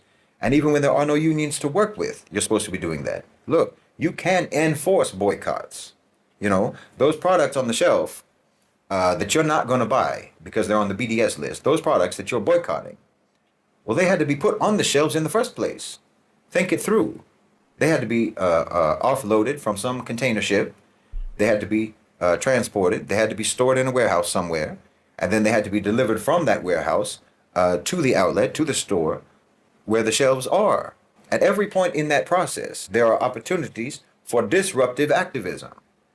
Again, especially if you have unions involved, or just even non-unionized workers involved. But even if you don't, it just depends on your commitment. Like I say, it depends on your commitment, it depends on your imagination. And like I said, it depends on your willingness to face the consequences. Okay? You've got the whole supply chain. But isn't this the opposite of what you said? Like, isn't this the opposite? You want to create more dependence. You want to create more dependence. Israel is going to be dependent on outside investment, outside resources, outside supplies. So boycott goes against that. Disrupting supply lines goes against that. Is it not? If it is, then why not have the UAE and the Gulf stop their connections with Israel? Stop their supplying of resources, material, labor, finances to Israel. Isn't that the most organized thing that can be done? You want unions in the West to disrupt these supply lines to Israel. But when it comes to the Gulf, you want the opposite. You want the exact opposite. You want them to increase the supply. How does this make any sense? And here's the, here, you want to see his history? Here's what the Telegraph was reporting. Vodafone and KFC on Egyptian Islamists' new hit list, inspired by American Muslim convert. Shahed King Bolson, born Shannon Morris, served time in Dubai for killing a German businessman and hiding his body in a suitcase. Now he inspires young radicalized Egyptians with online calls for action. Bomb the KFC. Bomb Vodafone. So he has a history of advocating, activism, other people doing the kind of activism against these companies. That you can work with. You've got the whole domestic supply chain in your country, in your state, that you can map and you can identify points where you have the potential to disrupt. That goes for any company. It doesn't matter, any company. Because every company is a system. It's a system. It depends on the smooth running of that system in order to profit. So you've got the supply chain that you can work on. Then you've got the physical location of the vendor. Even the physical location of any vendor, of any company, of any store, what have you. They rely on a system in order for them to succeed. And you have to learn how to break this down. I mean, how to understand and dissect this, how to understand and dissect the system that store relies upon. So let's say a store or a coffee shop or what have you. Look at that location. Look at the actual location. Look at what that location needs in order to make customers even want to go there. It has to be clean. It has to have, furniture, tables and chairs, for example. It has to have air conditioning, most likely. It has to have lights. It has to have plumbing. It should smell nice. It should generally be quiet. It should be comfortable. It should be relaxing and so on. Okay, every aspect of that is disruptible legally. I'm not saying that you should do anything against the law. I'm saying that there is plenty that you can do if you use your imagination, if you use your creativity. You can interfere with the smooth operations of any business. Any business that's supposed to be boycotted, you can enforce that boycott by means of disruption. And again, obviously, if workers are themselves recruited, who work for those companies, work for those shops and so on, you recruit them into your efforts, obviously it's going to be much more effective. As I've mentioned many, many times, just look back at the tactics of the early labor movement in the United States or even in Europe. Because the truth is that every system of power is dependent upon a whole sort of web work of connections. And this web is actually quite delicate and quite vulnerable. Look, honestly speaking, in the West, and especially in America, this is the fact. You all are going to have to start learning much more forceful, much more militant, and more strategic and more creative tactics of activism. I mean, just militant, eh? We have to think of militant. And what he's saying is actually illegal. Like if you go, so what is he saying? Like, oh, these, like you go to a cafe and they require a clean environment. So what are you going to do? You're going to go and, how are you going to make it unclean? Like, what are you going to do? Like, this is, you're going to be trespassing and you're going to be causing a disruption. All of that, they can call the police and have you arrested. So this, and he's saying it's militant. That's the way, how he's describing it. A cafe. How about just boycotting the cafe? That's not enough, according to Shahid. That's not enough. Just overall, I'm not just talking about Palestine, but generally speaking, you're going to have to learn these sorts of strategies and these sorts of tactics because your situation is going to start to get very intense very soon. And the authorities are counting on you never really being able to respond except through, online whinging, hashtags and what have you on the one hand, or sporadic acts of violence and chaos on the other hand, riots and looting and so forth. Neither of these approaches is going to help you. Notice I said militant and forceful. I did not say violent. You have to learn tactics of system disruption. That's different from violence because it's generally not going to be in your interests to actually use violence. Any violence from your side is just going to feed into the already existing momentum of militarized domestic security. Disruption gives you leverage. Destruction does not give you leverage. Remember that. Now you have to learn how to... What does this mean? Like it's becoming meaningless when you say militancy doesn't involve violence. Okay, this is a new definition of militancy, I guess. So what, he won't give us an actual example, like explicitly. Okay, how exactly are we going to disrupt these businesses? What are you exactly advocating? And how does this gel? How does this match with your position when it comes to the Gulf and what Gulf countries are doing? So just a bundle of contradictions. Tactically exploit the weak points in any system so that you can cause cascading failure while staying within the law. I'm saying that activism in the West, in America, is going to finally have to become something much more than recreational, which is what it is now, let's be honest. It's going to have to become more than expressive. It has to be more than just something that you do to make yourself feel better. Understand that you are facing a major challenge in the West, in America, and take that seriously, actually seriously. You have to think like an engineer of political and economic pressure. That's how you have to think of yourself. That means that you have to study the mechanics of the system that dominates you. Not in vague terms. You have to study that down to the smallest operational dependencies and learn how to target those dependencies. I mean, if you have not mapped the systems that you're up against, then there's no point in trying to decide on any sort of action. There's no point in trying to mobilize for any sort of action. That's what everyone does in the West, in America. You just select from the existing menu of standard activist options. Like I said, protest, boycott, letters to politicians, hashtags, and so forth. No, there's no way for you to decide. what sort of an action you're going to take until you have fully examined the system that is involved in the injustice that you're trying to fight. You have to understand the system. The authorities have a fortress mindset. So they're going to assume that you're going to attack the walls of the fortress head on, and they're prepared for that. They expect you either to be compliant and obedient or to be noisy and predictable in your defiance. You should be neither one. You have to learn how their logistics work. You have to identify the choke points in their supply, in their communication, in their coordination. You have to find the what you can call the procedural bottlenecks. You know, the fragile chains of reliance where the whole system depends on. See, this is basically the same approach that's being taken at the higher strata of resistance and opposition, as I talked about earlier. It's basically the same approach. You know, most. Yeah, this is what the UAE is doing. This is what the Gulf is doing. They're playing this 5D chess. They've identified the choke points, and they're making sure to keep Israel flush with cash and labor and resources. That's the level. That's the strata of the UAE and the Gulf, and that's the kind of activism that we need in the United States. That's what we need more. You know, forget this. This is just recreational activism to boycott. It's recreational activism to protest, to speak out. That's just recreational. That has no impact. That's what they expect. That's what they expect. You have to be more like what the UAE is doing. Most activists are too emotional, but they need to be calculated. I mean, you talk about resistance, but you don't treat yourself like a resistance movement. You don't act like a resistance movement. A resistance movement understands the risk, understands the threat if they fail. They understand that the stakes are high, and they focus on substantive actions, not symbolic actions. I mean, the point is not to show the power structure we disapprove. No.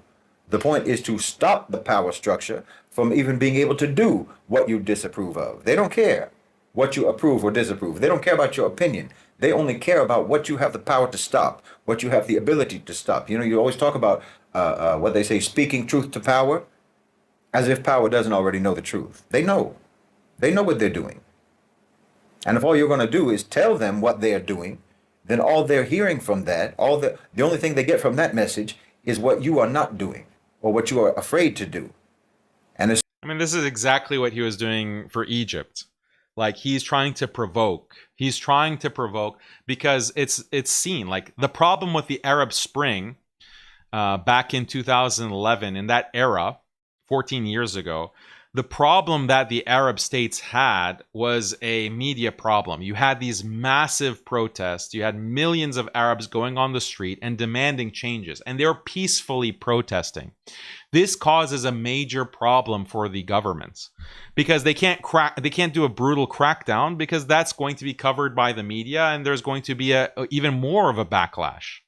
So how do you get rid of these protests?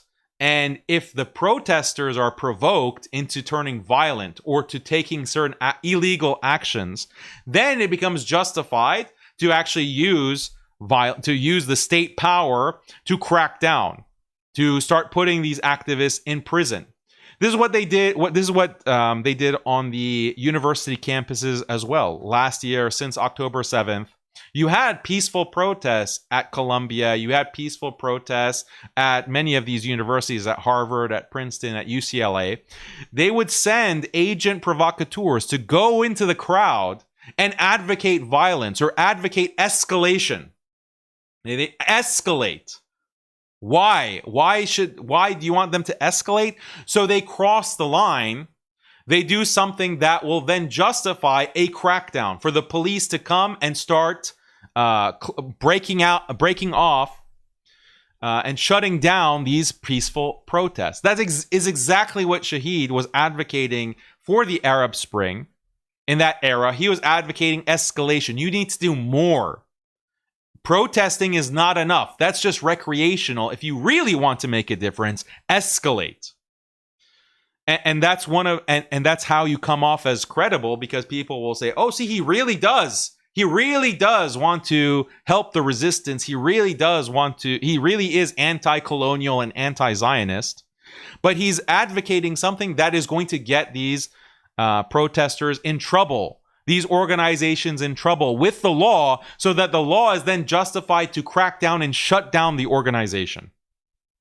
Do you see the logic? Do you see how this works? This is a gift. What he's advocating is a gift to Zionism. What the Zionists are deathly afraid of is peaceful protests, advocacy that will spread, and that will create so much political pressure that there's going to be an real economic, diplomatic, political consequences for the Israeli state. That is what they are most concerned about. That's why Trump, as an agent of his Zionist donors, people like Miriam Edelson or Bill Ackman or Mark Zuckerberg or whoever, he's cracking down on the protests that are happening on the university campuses. That was his priority. As soon as he got into office earlier in the year, that was his number one priority, is to target Harvard, to target UCLA, to target Columbia, start deportations of Mahmoud Khalil, targeting the people who are doing what? Mahmoud Khalil wasn't doing what Shahid Bolson is advocating, of going to doing kind of escalatory disruption.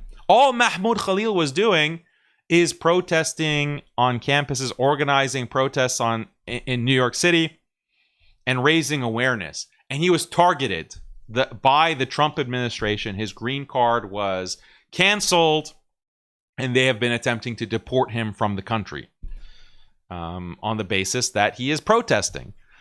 So if activists start following Shahid Bolson and escalating, that is only going to expand the legal basis by which the government can crack down on any type of anti-Israel activism. So this is, Bolson is an agent provocateur. As soon as they know what you're afraid to do, they will just make sure that the ability to stop them lies beyond that threshold of what you're afraid to do. So that's the space that you need to live in. You understand? Because this goes both ways. We already know what their threshold is. They have a threshold too, and we know what it is. Their threshold is unprofitability. So you have to force them into that space. That's the space that they don't want to go to. Yes, you have to be forceful.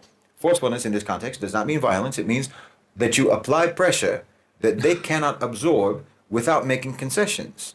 You know, militancy means that you operate with discipline, with precision, and with unity. It doesn't mean that you operate with rage and upon impulse.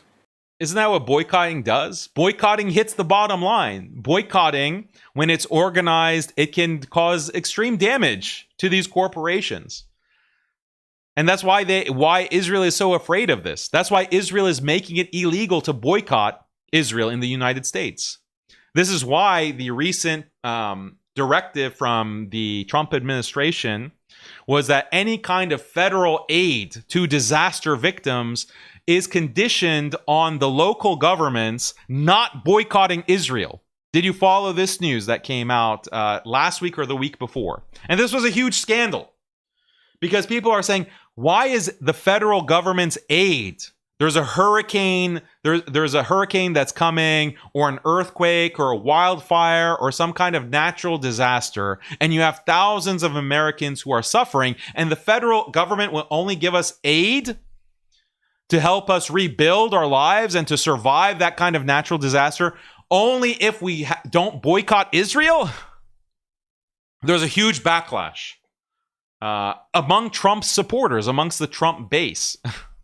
It was so bad that DHS had to go and FEMA had to go back and erase that clause. Even though that's still the policy, there was such a backlash that they had to react to it. But according to Bolson, it's not enough. Like, boycotting is not really a threat. You have to go and escalate and start being militant. But, I don't mean violence, but you have to be militant. But, no, not violence. This kind of non-violent militancy that exists somehow. Creativity means that you never settle down on one strategy so that they can develop a counter strategy because you keep changing your angles. That's creativity. And like I say, you remain within the law because staying within the bounds of the law forces them to reveal themselves whenever they retaliate against you. You keep the high ground. And you keep your movement intact. Your aim is to make the system malfunction in ways that they cannot openly acknowledge without exposing the fragility of that system. They're making it illegal. They want to make it illegal to boycott Israel. So what kind of maneuvering is going to be legal when they are making all avenues to harm Israel through economic boycott or through protest or through free speech advocacy? They're making all of that illegal. So what kind of legal measures are you talking about, Shaheed Bolson? And like I said before, you actually need to be using the law in your resistance, not abusing the law, using the law, not violating the law. You need to be invoking the law. Lawsuits are going to be critical for you moving forward, whether it's for the Palestinian cause or for anything else. And yes, all of this, everything that I'm talking about, all of this requires serious, on the ground, grassroots community building. That's something that you need to take very seriously. Community organizing, getting off the internet and getting into the streets, getting off your phones and getting into each other's homes, face to face, not FaceTime. You can actually dissect everything that has been done to you through social engineering. Everything that has been done to you to render you impotent and docile, and then reverse engineer it. You understand me? Become exactly that version of yourselves that the power structure has always worked diligently to invert. You understand? They made you impatient, so become patient. They made you impulsive, so become disciplined. Okay, so this is a bunch of nonsense. So I have more things I want to show you that are equally shocking, but I want to take a moment to look at the chat and see what you have to say. Isn't this hilarious? Like,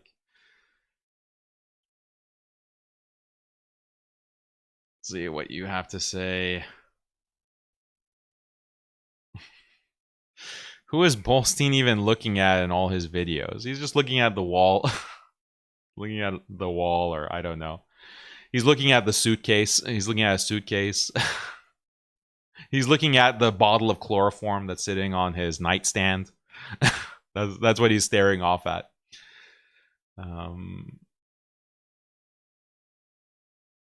Okay.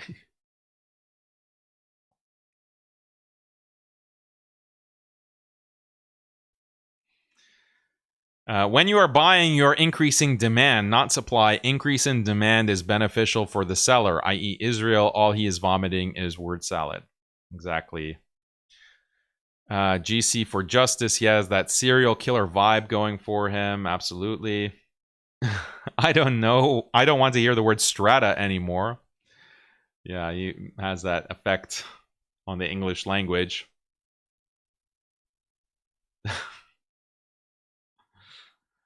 How many angles is he being filmed from? Who is he talking to, staring at? Why does he sound like he's from Louisiana? And what black site basement is he recording in?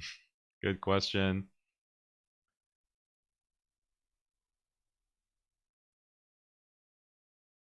Trilliman says, have you seen that video of Ibrahim Traori called What Ibrahim Traori Said About Islam Made MBS Furious on live TV? You need to see it and show us here. Okay, I'll check that out at some point. Muslim Boogeyman says, does this genius realize he's being used like a donkey to spout this nonsense, or is that a low strata view? Yeah, I mean, he's being used like he's a complete agent. He's aware of what he's doing.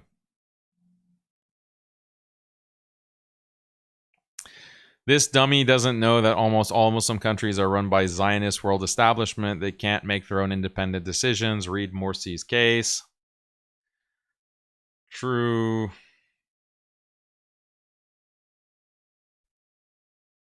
Allah protect you. You spoke well of Malaysia yesterday. Please share thoughts on moving to Malaysia from the West. It depends on your personal situation, but it could be a good destination for Hijrah in Malaysia. It could be, but it depends on the details, because it's going to be very hard to get citizenship there.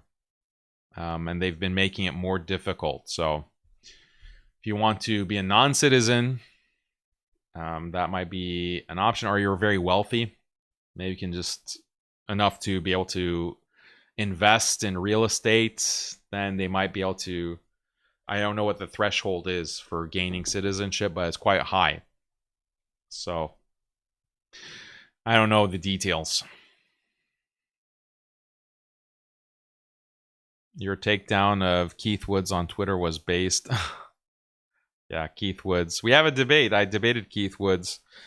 I think it was earlier this year, or was it last year? Moderated by Sneeko. You can see it on Rumble, on our Rumble channel, debating Keith Woods, the nationalist, European nationalist. Okay, I'm just looking at the normal chat now.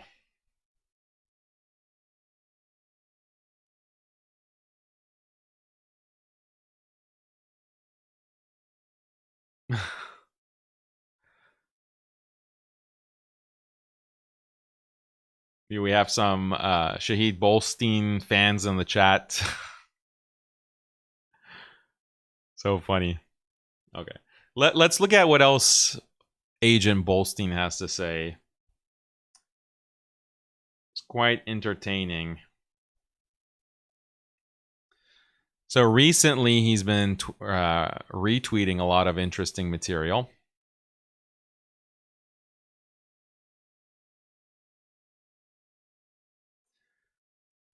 Retweeted by Shahed or Shahed. Stop blaming the Jews. Who really runs the world? Jews do not control the world. Do you get it? Middle Nation, OCGFC. It's like it's an acronym that they created to refer to global financial elites. Stop blaming the poor innocent Jews. Stop blaming them. Actually, let's see what this says. This account, Yusuf, 75 followers, but Shahed Bolstein is constantly retweeting him.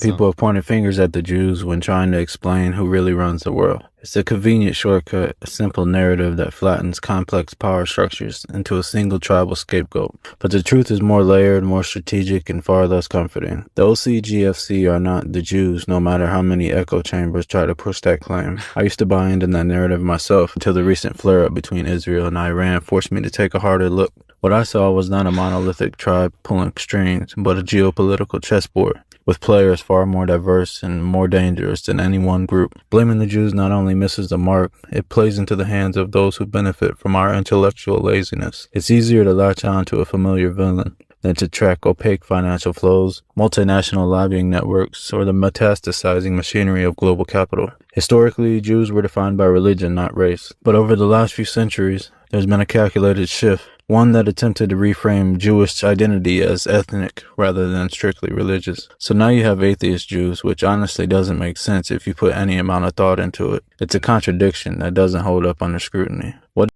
is a lie, you know, the idea of Jews as a ethnicity, as a biological group, that's within Judaism itself. Like, this is within the teachings of Judaism itself, like a hereditary line that goes back to Abraham. That's what the nation of Israel is. It's a tribal, ethnic affiliation that's on the basis of matrilineal descendants. That's not something that was just made up in the past 20 years. That's why they're the chosen people. They're chosen on the basis of their blood, on the basis of their inherited status, biological inherited status, genetic status. That's coming from Judaism. That's coming from the Talmud, not the past 20 years. So this is a new line, propaganda line, I guess. What does it mean to be a member of a faith-based identity with no faith? The question is rarely asked because the answer would unravel the political utility of such identities in the first place. Even if we set ideology aside and just follow the money, the myth still falls apart. What is this image? What the heck is this? In the first place, even if we set ideology aside and just what the heck? It's bizarre. Follow the money, the myth still falls apart. Jews control roughly 1% of global wealth. Christians, by contrast, command around 55%. That's a staggering disparity. So when you see Israel aggressively lobbying the U.S. government, it's not because Jews run America, it's because they don't. They're trying to compensate for that. When you see them lobbying America, it's because they're not lobbying America. Wow. Oof. That's deep. That's really deep. the lack of raw capital influence by maximizing political leverage. They're trying to compensate for their lack of raw capital influence by maximizing political leverage, particularly through a Christian-dominated electorate that they've expertly cultivated. A study from the University of Oxford looked at 360 faith-based investment organizations and found that the Muslim-owned institutions accounted for about $4 trillion in assets. Jewish organizations, just about $16 billion. Let that sink in. The numbers don't lie. Oh yeah, Muslims control the United States, actually. It's Muslims. It's trillions of dollars we're controlling. It's actually Muslims. This whole time... That's why everyone in Congress is constantly tweeting, I stand with Muslims. I stand with Islam. That's why literally every single bill that passes through Congress supporting Muslims gets voted on by 99% of congressmen and senators. It's because the Muslims are controlling Congress. Obviously, this is something well known. It's because of the trillions. But they are inconvenient to those who prefer conspiracies over complexity. So let's be clear. The OCGFC aren't the Jews. That narrative is a distraction, an outdated tribal story in a world run by decentralized capital and shared elite interests. The true rulers aren't bound by synagogue or scripture. They're bound by balance sheets, stock indexes, and backroom deals. And they'd love nothing more than for you to keep pointing in the wrong direction. Really brilliant analysis. Brilliant video. Shared by Shahed Bolson here, reposting. And okay, is this just a one video that he's reposting? No, it's actually a lot more. Who really controls the banks? Retweeted by Shahed. Let's see. This should be very insightful. Discuss who owns the major financial institutions. There's a well-known conspiracy theory that the Jews own all the banks, which is false. We've done some research on this subject, and I have this graph which breaks down the percentage of ownership investment of 5 of the major banks. JP Morgan Chase, Bank of America, Wells Fargo, Citigroup, and Goldman Sachs. Here we have about 70% of JP Morgan is owned by institutional investors, which are the like of Vanguard, BlackRock, State Street, Morgan Stanley, and others. 20% is owned by non-Jewish individual investors, and only 10% is owned by Jewish investors. Bank of America is also owned by about 70% institutional investors. 30%... Who are on the boards of these institutional investors like BlackRock or Bank of America? Who's actually on the boards? So he's saying 10% are Jewish investors, meaning Jewish individuals. But if it's an institution like BlackRock or Bank of America or Goldman Sachs, he doesn't count that. Interesting. Is owned by non-Jewish investors, and about 0% is owned by the Jews. Same with Wells Fargo, with 75% of institutional investors, 25% non-Jewish investors, 25% non-Jewish investors. Here we have Citigroup, very similar percentages, with about 0% Jewish investors. Lastly, we have Goldman Sachs on this chart, and they have 70% ownership by institutional investors, 25% non-Jewish investors, and only 5% Jewish investors. Now we see this across the board on most of these other financial institutions with slight variations. But the point is, the Jews do not control the banking system. This is not the Middle Ages. This is 2025. I'm convinced. Ownership of major corporations and financial institutions is a large, tangled web of different types of investors, most of who are very wealthy. And we concluded in the last video that most Jews are not rich. So if you still think the Jews own the banking... Most Jews are not rich. That's anti-Semitic conspiracy theory, that Jews have money. They're actually poor. We need to be giving our donations. We need to collect money for the destitute. So they're like the poorest demographic. Muslims are at the top. Muslims are at the top when it comes to wealth on the global scale. It's Muslims. Then it's white people. Then it's blacks. Then it's Hispanics. Then it's Asians, and at the very bottom is actually Jews. They're destitute. We need to actually collect money to support them. They're on the brink of starvation. That's how far below the poverty line they are. Africans and the South American, Brazilians, and Colombians, they're actually way higher than these poor destitute Jews. System, you are just hanging on to an outdated conspiracy theory and need to look at the facts. You need to look at the facts. Who's making these videos? Yusuf. No idea. Reposted by Shahid Bolson. Let's see. What else? I mean, this is just the start. How does the OCGFC, these global elites, owners and controllers of global financialized capital, establish themselves in foreign economies?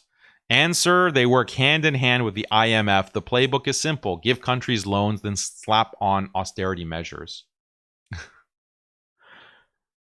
Okay, so again, who really holds the power? Exposing the OCGFC and the fight for sovereignty. Capital, as people who hold power not because they've earned it, not because they serve the public good or contribute to society in any meaningful way, and certainly not because they care about your community or your family. They're in charge purely because of capital. That's it. Not morals, not values, just money. That's the only thing that matters to them. These are not the kinds of people you would choose to lead, but in the real world, decision-making often flows toward whoever controls resources. And for now, that's them. So the insight here is that elites exercise power and control. Wow. Oh, what a deep insight. What a deep insight. But just know that Jews have no power and Jews have no influence. And that's an anti-Semitic conspiracy theory. If you think that they have any influence, let alone a disproportionate influence. Who owns the media? Debunking the Jewish control narrative. Okay, let's watch this. Let's break down the media myth. People love to say the Jews control the media. But when you actually look at who owns the major media powerhouses, AT&T, Comcast, Disney, News Corp, Fox, and Sony, the claim doesn't hold. These are publicly traded corporations, and their majority owners are institutional investors. Massive financial firms managing trillions of dollars on behalf of pension funds, banks, governments, and wealthy individuals. These investors are not monolithically Jewish, far from it. They're just the faceless machinery of global finance.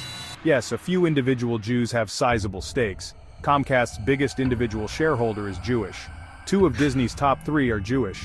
But News Corp and Fox? Not Jewish-owned. The Murdochs run those. And they've even been accused of anti-Semitism. The Murdochs, they've been accused of anti-Semitism. Oh, you mean Rupert Murdoch, the personal friend of Benjamin Netanyahu? Rupert Murdoch, who, whenever Benjamin Netanyahu visits the UK, Rupert Murdoch allows him to stay at his London flat, his luxury London flat. That anti-Semite Rupert Murdoch, of course we know Fox News is the most anti-Semitic, anti-Israel news outlet there is. Of course, everyone knows that. Sony, Japanese-owned. Then there's a group of media billionaires, about 14 or 15 people who own local newspapers, stations, etc. Only 5 of them are Jewish. That's a minority, not a cabal. So if you're serious about understanding media power, stop chasing ghosts.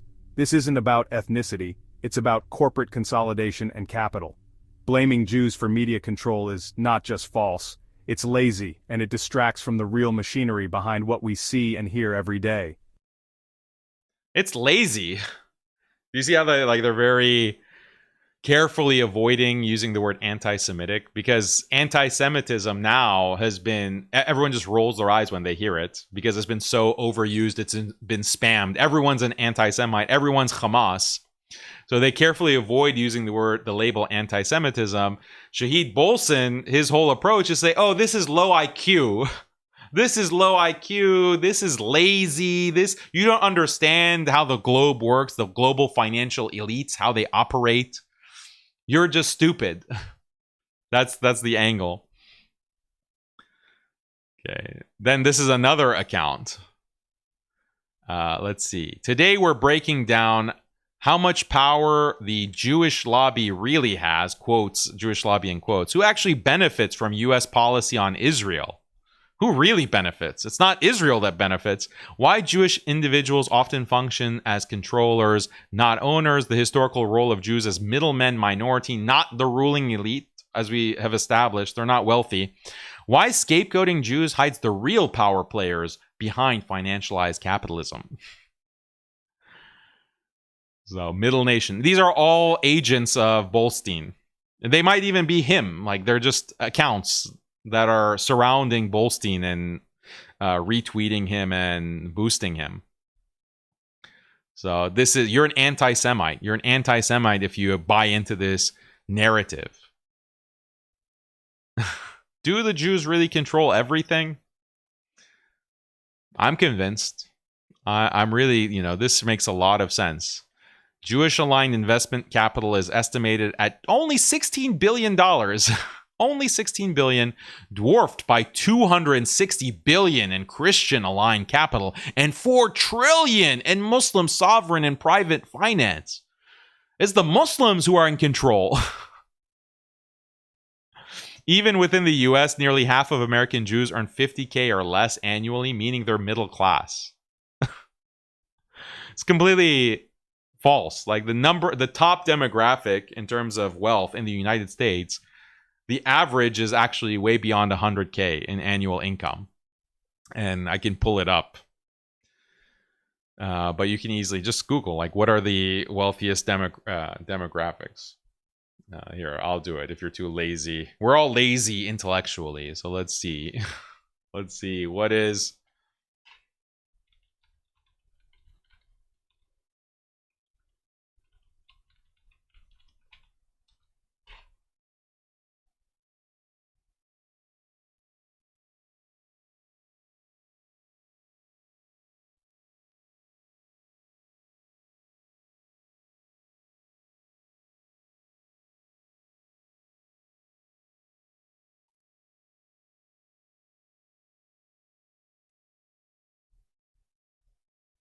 So here's Pew.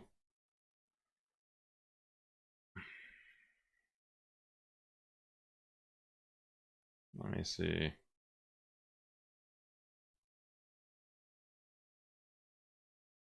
So annoying.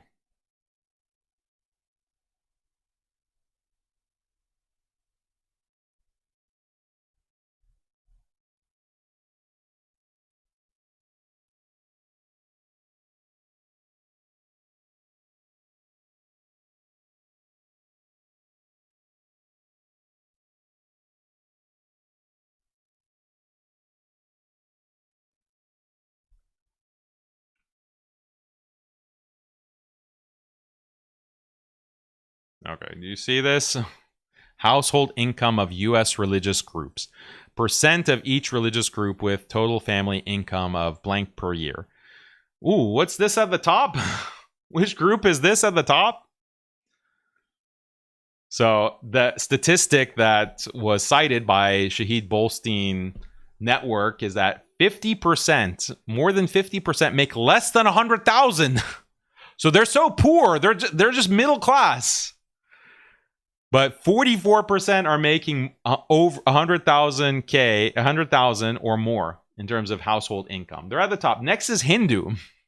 Hindu is next. Then you have the Episcopalians, who are white racially. Then the Presbyterian. Then atheists. Then agnostics. Then Orthodox Christians. Then United Church of Christ. Then Evangelical Lutherans.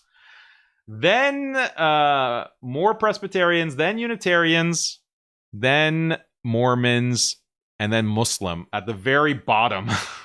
At the very bottom, where 80% of Muslim households are making less than 100K. But according to Shahed Bolstein, the Muslims are the most wealthy and influential. So this is, you're a clear agent. Like, you're clear. You look at the inversion of this agent. So I don't know how I can make it more clear. We can even do it. Let's look at race.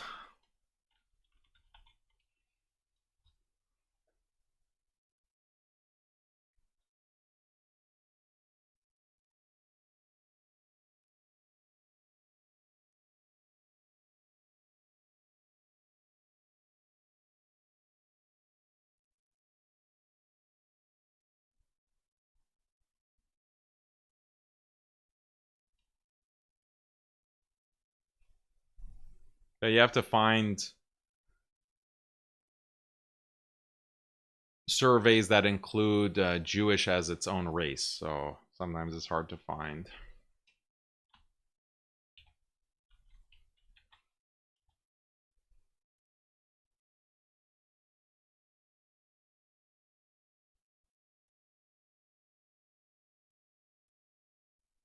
Anyway.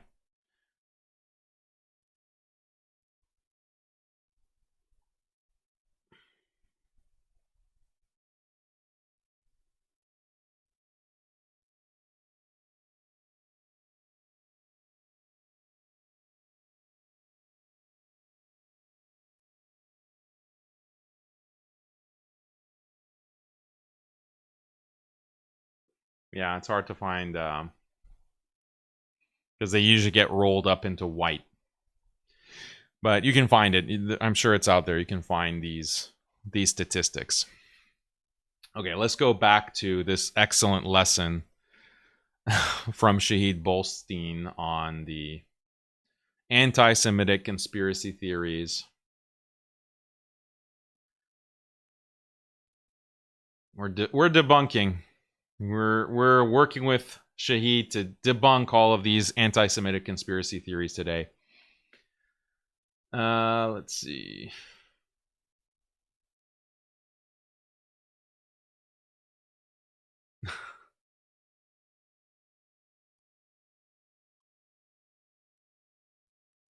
I'm so glad that we have a genius political mind like Shahed to fight against anti-Semitism. It's really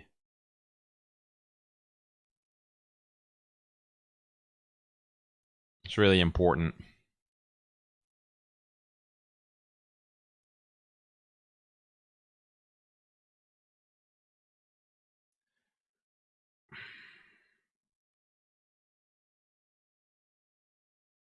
Why is it showing?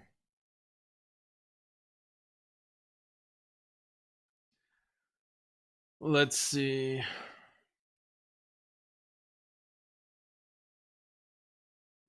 What if I told you there is not one new world order, but more, and they're all fighting over your future, not with bombs, but with billions in capital? Wall Street isn't the only player anymore. The Gulf is rising, the algorithms are watching, and the West is aging, each with its own goals, ethics, and long-term strategy, and one is rising fast from the global South. Shahed Bolstein from Middle Nation offers a sharp insight.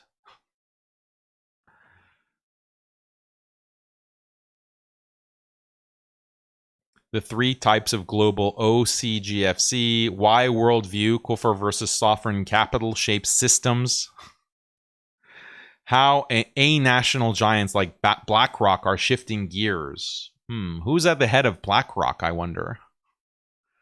Which group? Anyway.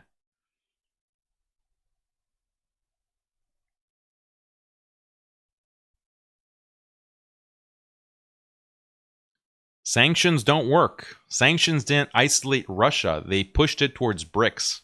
That's why we can't sanction Israel. We can't boycott them. Okay. So yeah, interesting how Bolstein has this campaign against anti-Semitism. And then there's this weird video on his channel that I want to also watch with you. Who's really complicit? GCC strategy, Zionism's fall, and the westernized mind. Actually, I want to watch this one first. White supremacy's blame game, slave ships, Gaza, and moral cowardice. Listen to this for a minute. Had the same demeanor, same typical sort of aggressive style. They use aggression tactically to flood your limbic system, so your prefrontal cortex goes offline and your amygdala takes over. You should pay attention to that. Blood flow shifts from the reasoning centers of your brain to the motor cortex. Your working memory buffer, the space where you, in your brain, the space where you juggle facts, logic chains, rhetorical structure, and so on, that shrinks. So you forget your data. You stumble over your words and you get flustered. They interrupt you, they cut you off, they raise their voice, and so on. And it isn't just because they are rude and obnoxious and they have no manners. It's not just because of that. It's because they're wrong. And they know that in any calm, reasonable discussion, this will become blatantly obvious. So this is the approach they take. You know, they always claim to be people who love facts and who love logic. You know, facts don't care about your feelings and so on. But their whole style is tactically intended to sabotage the discussion of facts and logic. Because always, they cannot actually contend with facts and logic. You know, they pretend that they want that kind of a discussion, but they actually want to derail reasoning, and they want you to be emotional. He's talking about the anti-Semites. He's talking about the white supremacists and anti-Semites. You should take note of that. This is a patented Western approach. This is how they do. Always aggressive, always confrontational, always trying to, by hook or by crook, trying to undermine actual, reasoned, calm, intellectual discussion, while always claiming that they're all about rationality. This is the West in microcosm. So anyway, this white supremacist was sort of rattling off all the standard talking points that he got from some, you know, KKK subreddit or what have you. The Jews were the KKK subreddit, because the KKK operates on Reddit, obviously. Disproportionately responsible for American slavery, saying that the Jews owned the slave ships, the Jews financed the trade, the Jews owned most of the slaves, and so on. Imagine saying that. You must think we're really stupid. Like Alabama and Mississippi are renowned for their thriving Jewish populations, you know? Because, yeah, of course, Jews in America are, you know, have always been associated with agriculture. Sure. I mean, it's goofy. It's goofy on the face of it. But okay, let's address it. Let's actually address it. I mean, someone tweeted.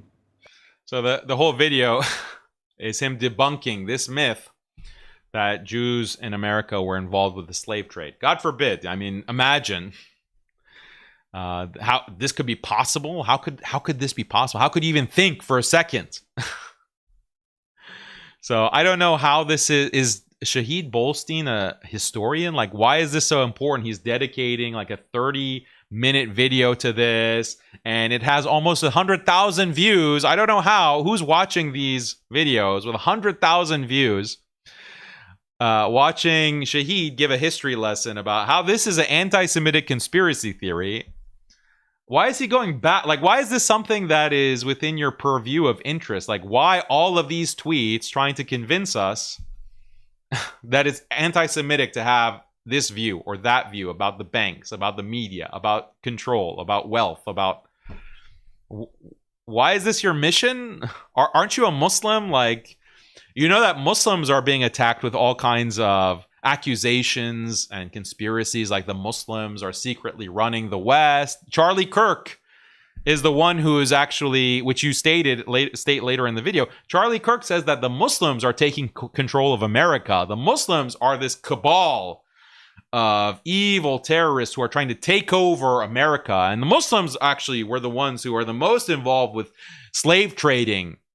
And Islam is based on slavery and this and that. If you're so concerned about debunking bigoted myths, how about you dedicate some of your videos to those kinds of myths to defend Muslims? No, apparently not. Shahed Bolson is concerned about these anti-Semitic conspiracy theories that he has to debunk. It's interesting. It's interesting focus.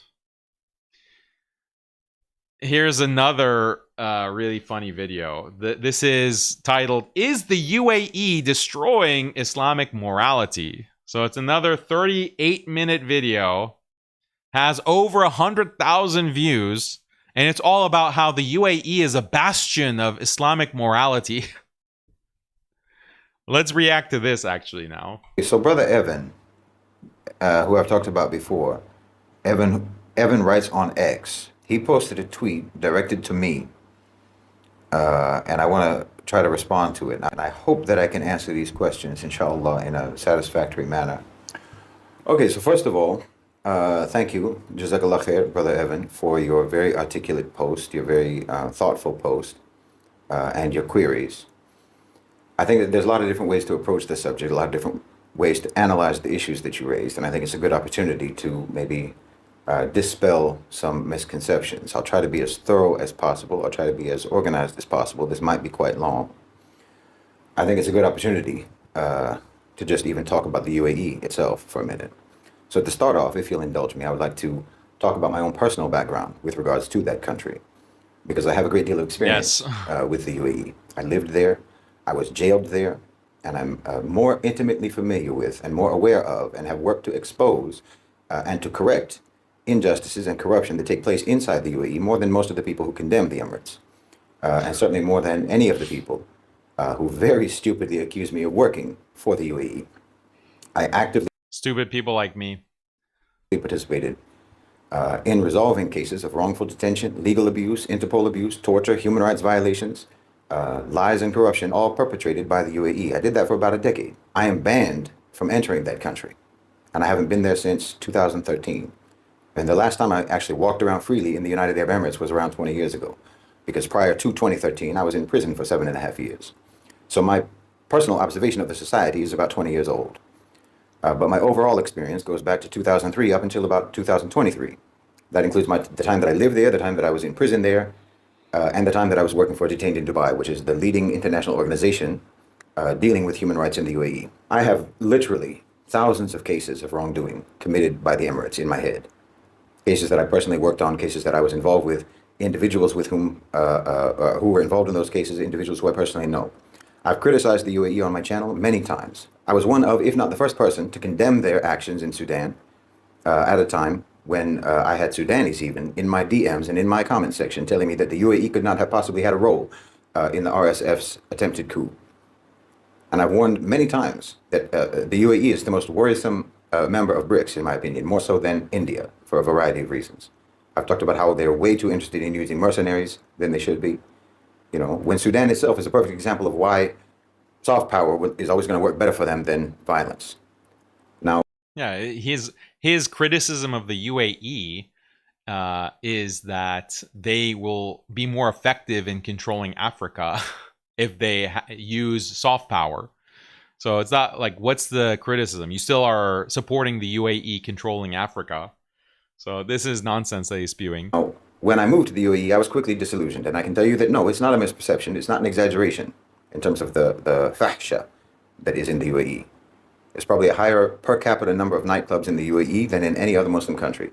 And yes, he knows this intimately because he was soliciting, or he was running this kind of prostitution operation in the UAE himself. Prostitution is rampant. And if you're going to the UAE expecting it to be like Medina at the time of Rasulullah sallallahu alaihi wasallam, you will be utterly shocked.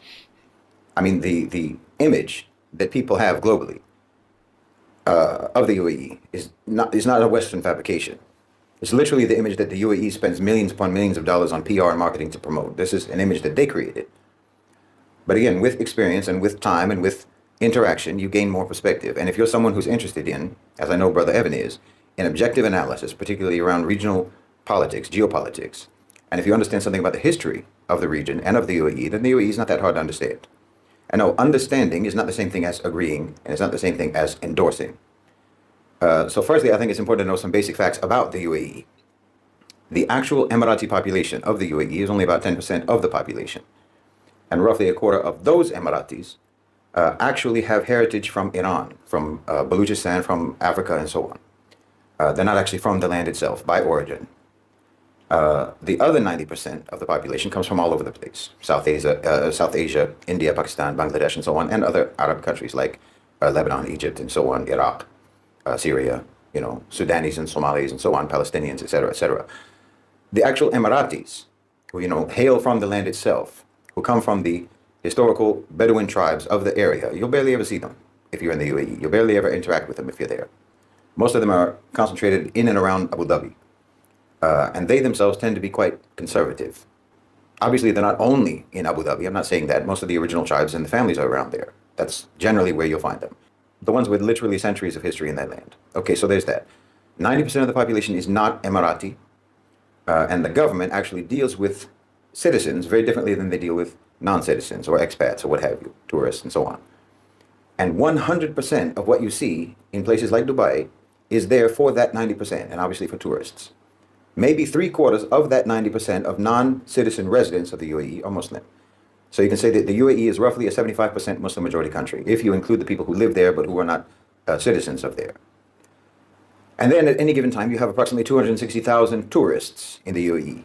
And the nightclubs and the hookahs are primarily there for them. I think this is actually something that needs to be understood. Again, understood, not agreed with or endorsed. The nightclubs and the prostitutes and the allowance of things like bikinis and whatnot on the beaches, this is primarily for tourists, not for citizens, and largely not even for residents, because the truth is that most non-Western residents in the UAE can't afford any of these things. UAE is an incredibly expensive place to live. Despite the advertising, most of the people who live there are not rich, and they're not living decadent, extravagant lives and so on. Most of the people are struggling. Most of the people are working 7 days a week, sending money home, and barely making it. That's a fact. I mean, it should be obvious that what you see in the UAE marketing, in their ads and their promotion, their vlogs and what have you, all of these things that you see in the West, the image of Dubai, the image of the UAE, is very obviously curated and targeted to Western tourists. That experience of the UAE is largely a tourist experience, you understand? The vice that they promote is because they know that Westerners like vice, and it brings them. And they're largely the ones who are participating in that vice once they get there. It's there for them, and it's promoted to them. And they're the ones, mostly anyway, who can even afford it, who can even afford to indulge in all of that. So what? Like, so what? Is this somehow making it better, or is this justifying it? Like, what is... Okay, good to know. Like, what's your point? I mean, obviously, that's not to say that there aren't Emiratis themselves who do partake in these things. Of course, there are Emiratis who do that. But these will tend to be the more westernized among the young people and so on. But as far as the government is concerned, these activities, this fahsha, is predominantly taking place among non-citizens. And their prime concern is their own citizens. And it's predominantly... Who's facilitating it? Who is advertising it? Who is allowing it to be legal? Like... taking place among non-Muslims.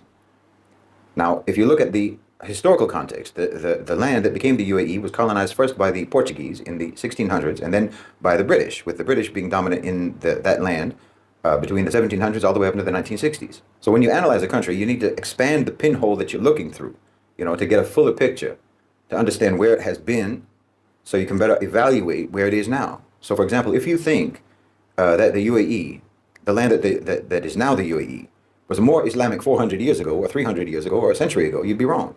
Because for like half a millennium or more, before becoming a state, before independence, under the British and under the Portuguese, for example, alcohol was completely legal. Prostitution was normal. You know, it was completely... Prostitution was not legal under the British. What is he talking about? Was drugs legal? Okay, but alcohol aside, was doing drugs legal under the British? Or how about prostitution, like these kinds of nightclubs, this rampant, what you're describing as rampant degeneracy, fahsha, homosexuality, like that was allowed under the colonial powers? This is false. And by the way, it's not just the UAE that was colonized. You had colonization across the Muslim world. So how is the UAE more Islamic now than it was 400 years ago? This is insane. Like, this is a crazy, insane claim that he's making, that now the UAE is more Islamic. How? Because the British allowed alcohol when they were colonizing the country? What about the prostitution? What about the drugs? What about the homosexuality? What about the pornography? Like these things that are now being allowed, that didn't exist 100 years ago, let alone 400 years ago. What are you talking about? Completely westernized and completely colonized. That's the history that you have to juxtapose the present day against. We're not talking about a place that has gone from a pristine implementation of Islam to a degenerate playground in 2025. We're talking about a country that has been gradually reclaiming control over its affairs for just the last 50 years, economically, politically, culturally, and religiously, after literally centuries of Western influence. So you might think that these Gulf countries like the UAE or Saudi are like becoming further away from Islam. They're getting further into degeneracy when they start opening clubs, when they start holding concerts, Shakira concerts, when they start having open Christmas and Halloween festivals, and they are making all of these measures. The entertainment authorities and the ministries are taking all of these measures to increase westernization, secularization, you might think that these countries are becoming less Islamic, but it's actually the opposite. They're becoming more Islamic. This is what he's arguing. And obviously that reclamation process is a process. You know, you can look at other countries, other colonized or formerly colonized countries, say Tunisia. Well, okay, alcohol is legal in Tunisia. Prostitution is legal in Tunisia. There are nightclubs, there's bikini beaches, there's topless sunbathing in the hotels and so forth. You know, brothels in Turkey. Alcohol is completely legal in Turkey. Lebanon is the same. The point isn't that any of these things are okay, or that because it exists in other Muslim majority countries, then, you know, the UAE is off the hook. No. But the point is that all of these countries have an historical context, and that has to be factored into the evaluation. Alcohol is regulated in the UAE. It's not allowed for Muslims, and it's only allowed at certain locations. Locations that have been licensed. You have to have a license for this. And it's illegal to be in public with any trace of alcohol in your bloodstream. You know, okay, prostitution is officially illegal, even though it blatantly exists. And enforcement of the law is quite selective. But again, we're talking about a country, we're talking about a system that has only existed in a structured, institutionalized way for just over 50 years. You know, the legal system in the UAE is very, very underdeveloped. I can testify to that based on my own farcical trial experience. You know, when I had to go to court, and I can say it based upon the innumerable cases that I'm familiar with. The only degree of professionalism is really found at the Supreme Court. And I think that at least part of this is because the UAE has been hyper-focused on building and diversifying their economy for maybe the last 30 years or so. And that has left a lot of other areas of state development, state institutional development, completely neglected.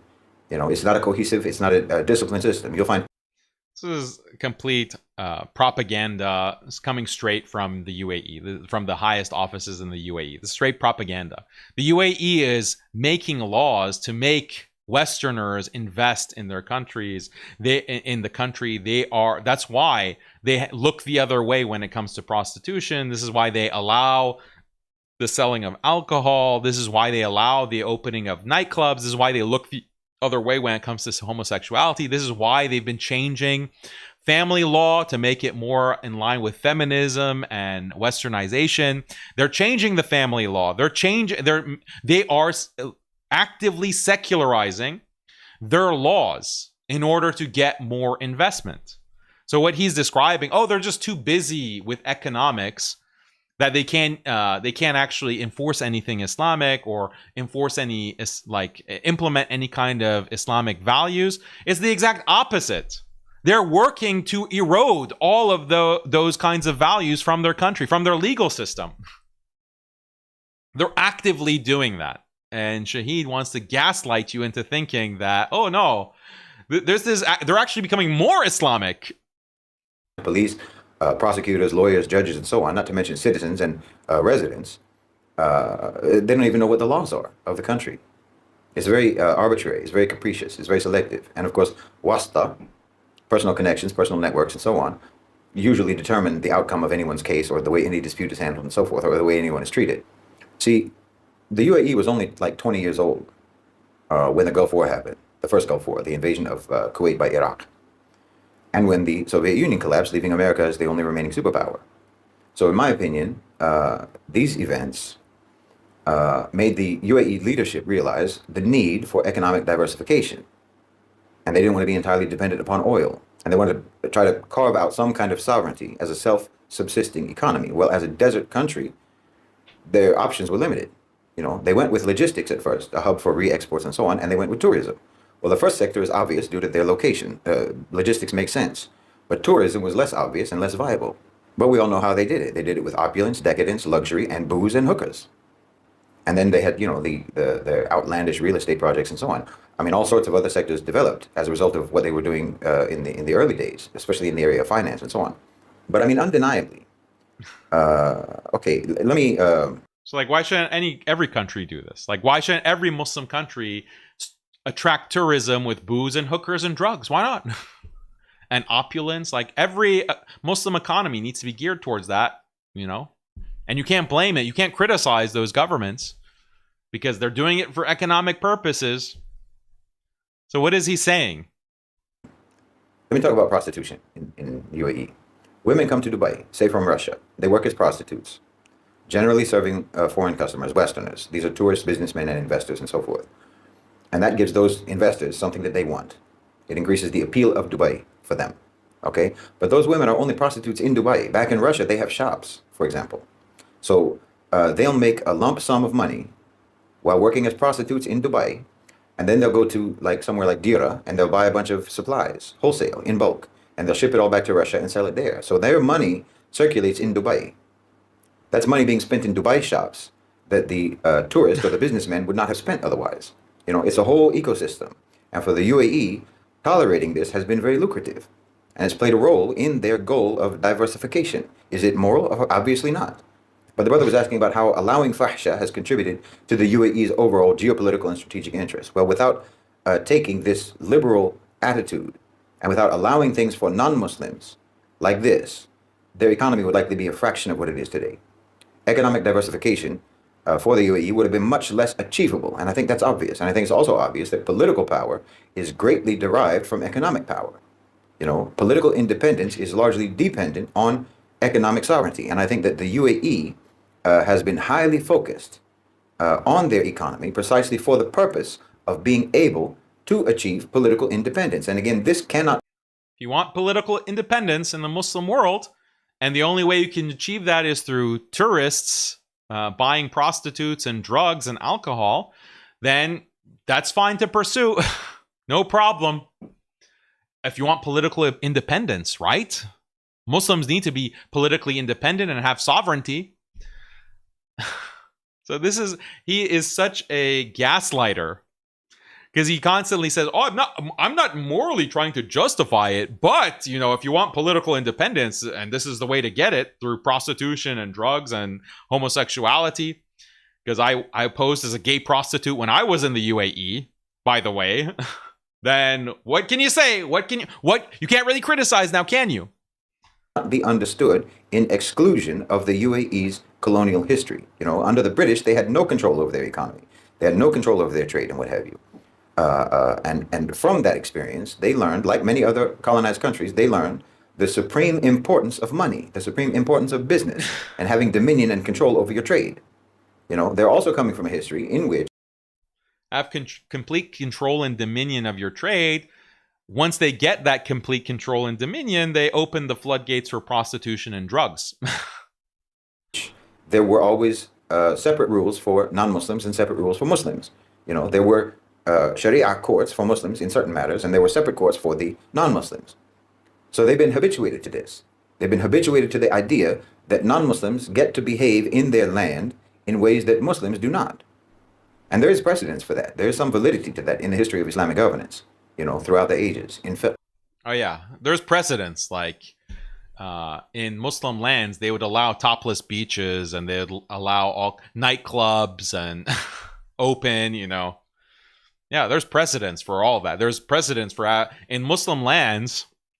Go back 1,000 years. There were concerts being held. Non-Muslims were allowed to have big concerts and beer festivals and topless beaches. Yeah, that's all in Islamic history. Don't you know? Didn't you know that? You didn't read about that?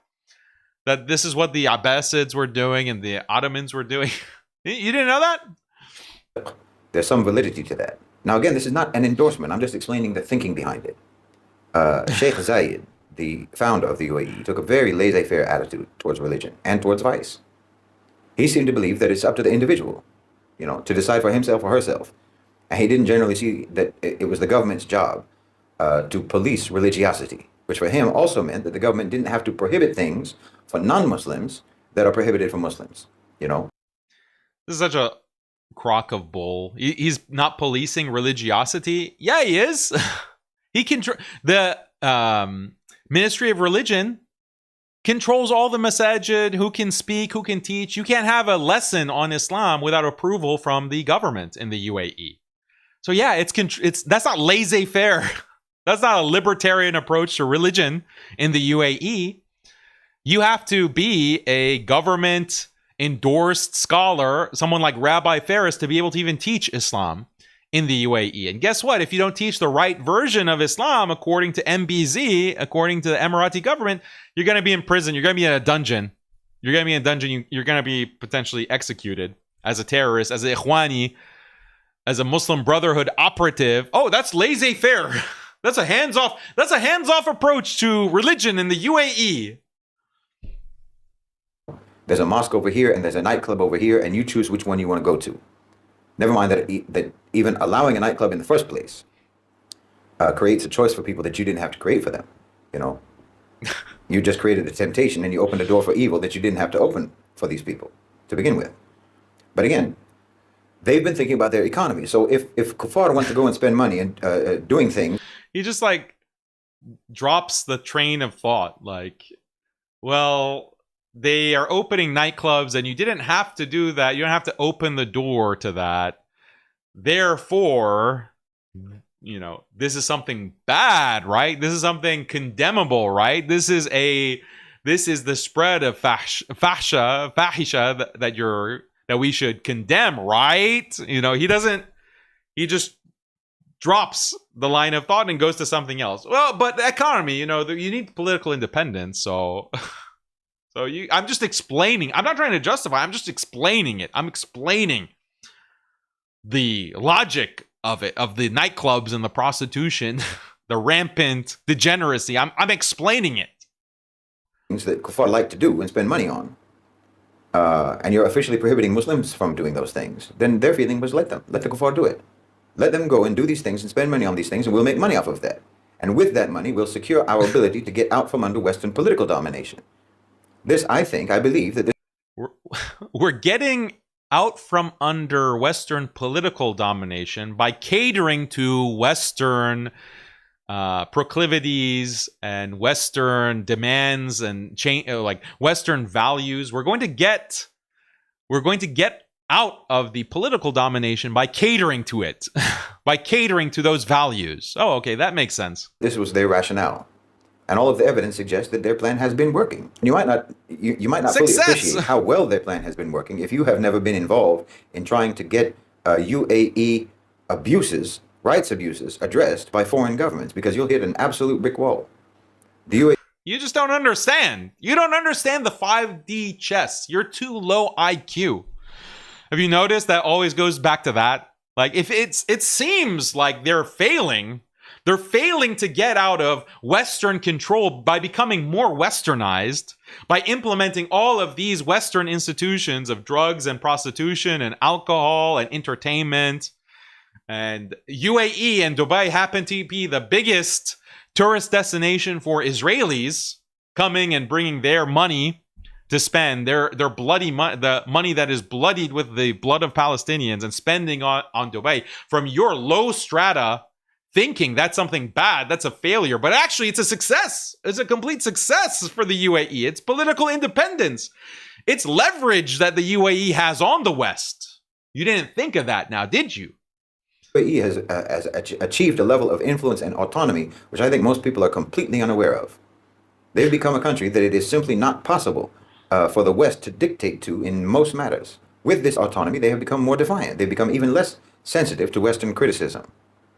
You know, with regards to, for example, LGBT, or religious offenses with regards to blasphemy, or censorship of what they regard as offensive media, things on the media, and so on. They legit do not care about any of this, what the West has to say. You know, they've reintroduced a separate parallel court system for non-Muslims, which just reinforces the role of Sharia for Muslims. And obviously, we know something about the extent to which the UAE's regional influence and their regional leverage has increased. It's completely disproportionate to their size as a country. So every Muslim country should do this. Just legalize prostitution, drugs, try to attract Western tourism and Western investment by completely eliminating Islam, creating a two-tier justice system that applies, like that will, you know, be the legal system of your country, so that you can attract wealth, attract money, and then you'll have sovereignty, and then you'll have political independence. Wait a minute, though. When it comes to Israel, he said that influence and investment is a way to be controlled. That's why when the UAE invests and the GCC invests in Israel, that's economic domination. So by that logic, if the West is investing through tourism, isn't that economic domination by the West, according to your logic? Isn't that the case? the UAE economically dependent on Western tourism to come and consume the prostitution and the drugs and the alcohol? Isn't that economic dependence as opposed to sovereignty? Wasn't that your logic when it came to Israel and Gulf investment? Something's not adding up there, Shahid. Something's not adding up. Your logic is inconsistent from one video to the next. Now, as I said, I think that there's a learning curve in the region. And in my opinion, you know, someone like MBS, I think he's trying to see how he can take Saudi Arabia down a similar path, but without making all of the moral and religious compromises that the UAE has made, because that's not even viable in Saudi Arabia. Saudi Arabia can't be like Dubai. I mean, maybe that's what the NEOM project is supposed to be. You know, we know that you people like to do a bunch of nasty things, so we're going to give you this, you know, completely sealed off, weird, long box that you can do it in. Allahu A'lam. But the point. No, actually, Vision 2030 is not limited to the NEOM project, actually. It's actually something that is throughout Saudi society, you know, the Shakira concerts that are happening just miles from Mecca and Medina, you know, when they have these concerts with a mock-up of the Kaaba and they have naked women dancing in front of a black cube. Yeah, that's not just limited in NEOM. This project that's actually happening in Riyadh and Jeddah and miles away from the Haram. Point is, I think that they feel that there is safety and sovereignty in a successful economy, and with that safety and sovereignty, you can have the independence and autonomy to actually protect your society from external coercion, which ultimately is the only long-term strategy for even being able to build and to maintain the sort of society that you want. And that's, again, based on their history and their experience, and it's based on simple logic. Now, okay, I know that Brother Evan wasn't asking for a breakdown of the UAE per se, why it is the way it is, and so on. But I do think it's necessary to sort of address some of these things within in the context of his post, because, like I said, there are a number of Muslim countries that are far more liberal than the UAE. Yet, as he said, the UAE is the poster child for liberalization and liberalism. You know, Turkey is more liberal. But Erdogan is portrayed as a great Muslim leader.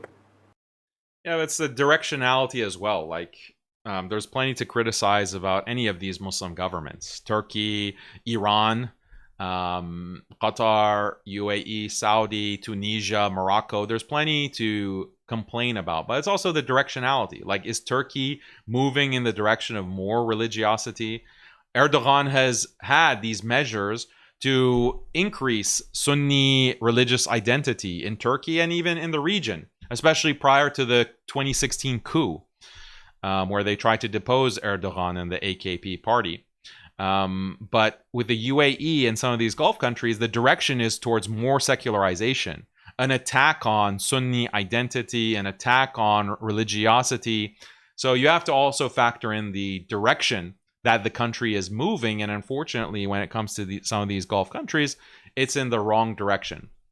With Turkey, at least, we saw it going in the positive direction. For example, reviving all of the masajid in Istanbul and throughout the country, the Hagia Sophia, taking it from a museum and returning it to being a masjid, for example. That had a huge impact on Muslim identity in Turkey.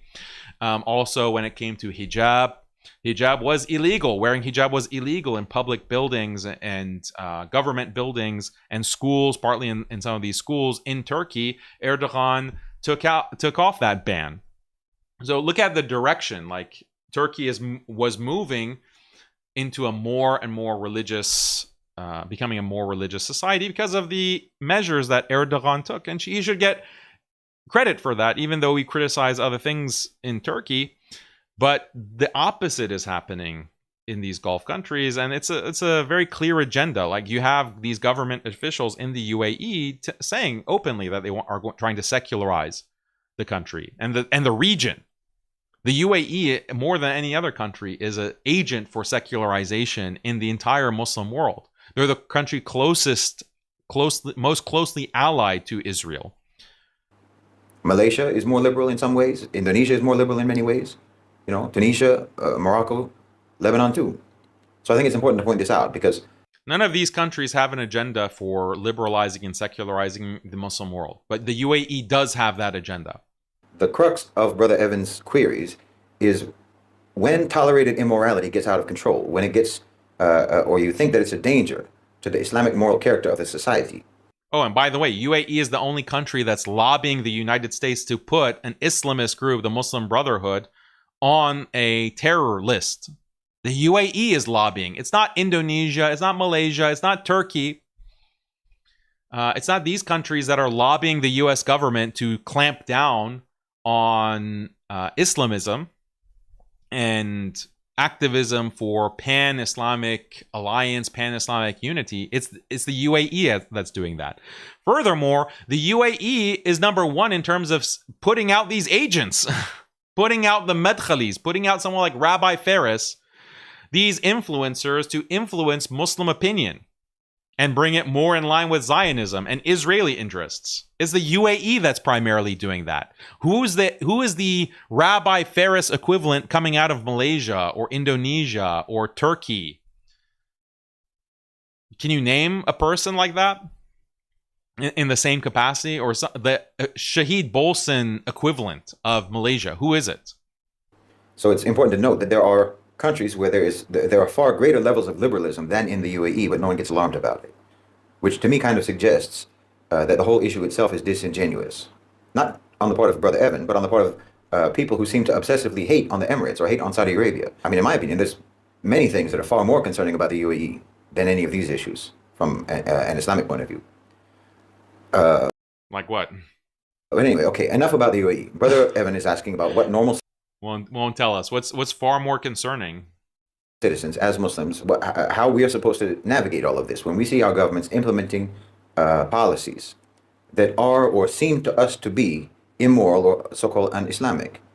And this goes back to his introductory statement where he said that governments have to be kept in check by the people.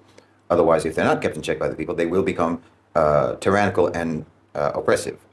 First of all, that's an opinion, and it's not necessarily true.